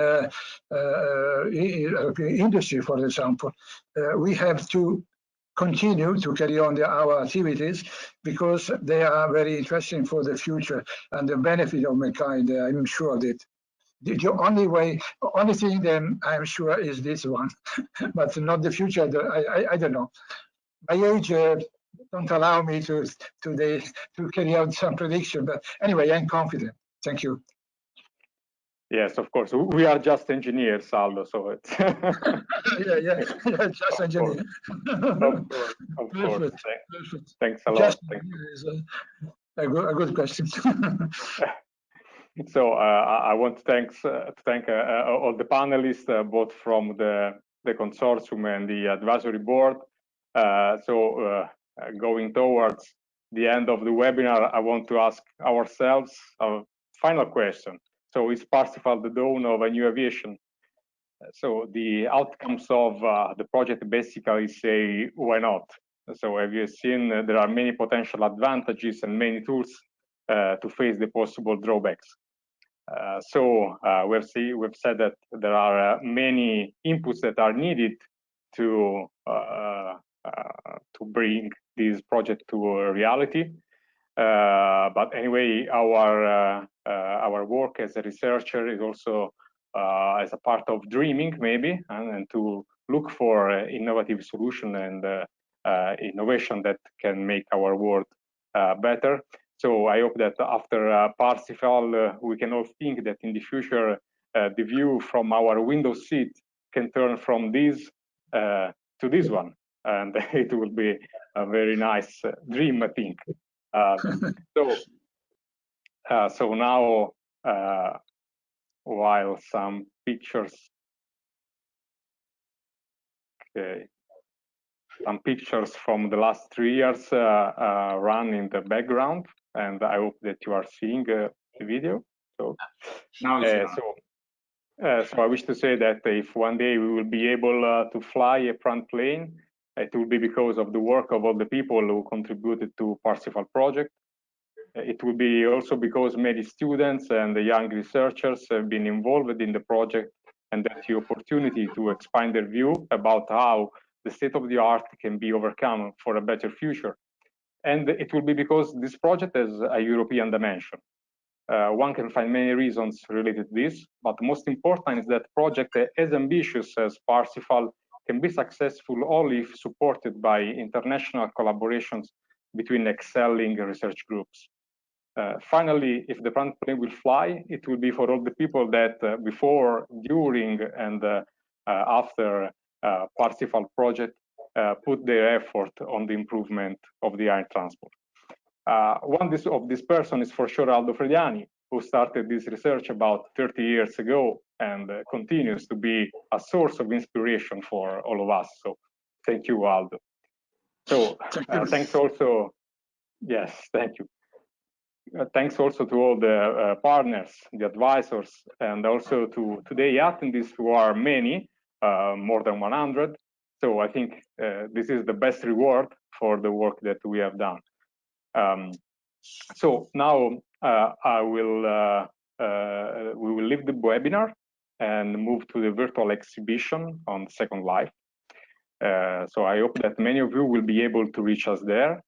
If you have not done it yet, please install the software you see here, Firestone Viewer, register on Second Life, and then click on the link that is shown here. All these instructions can be found on the Parsifal project website anyway. So who is not able to visit the virtual exhibition right now can keep following the webinar, which will continue to broadcast the virtual exhibition tour. So I thank you again. Please continue to follow us on our website and social channels. So I have just to say bye-bye to everyone, and it's been a great pleasure and an honor to work with all of you. And formally, we are closing the project, but we know that next week we have to prepare a lot of documents, so the story is not ending now. Thank you, Vittorio. Thank you. Thank you, Vittorio. Thank you. Thank you. Thank you. Bye. Bye-bye. Bye-bye.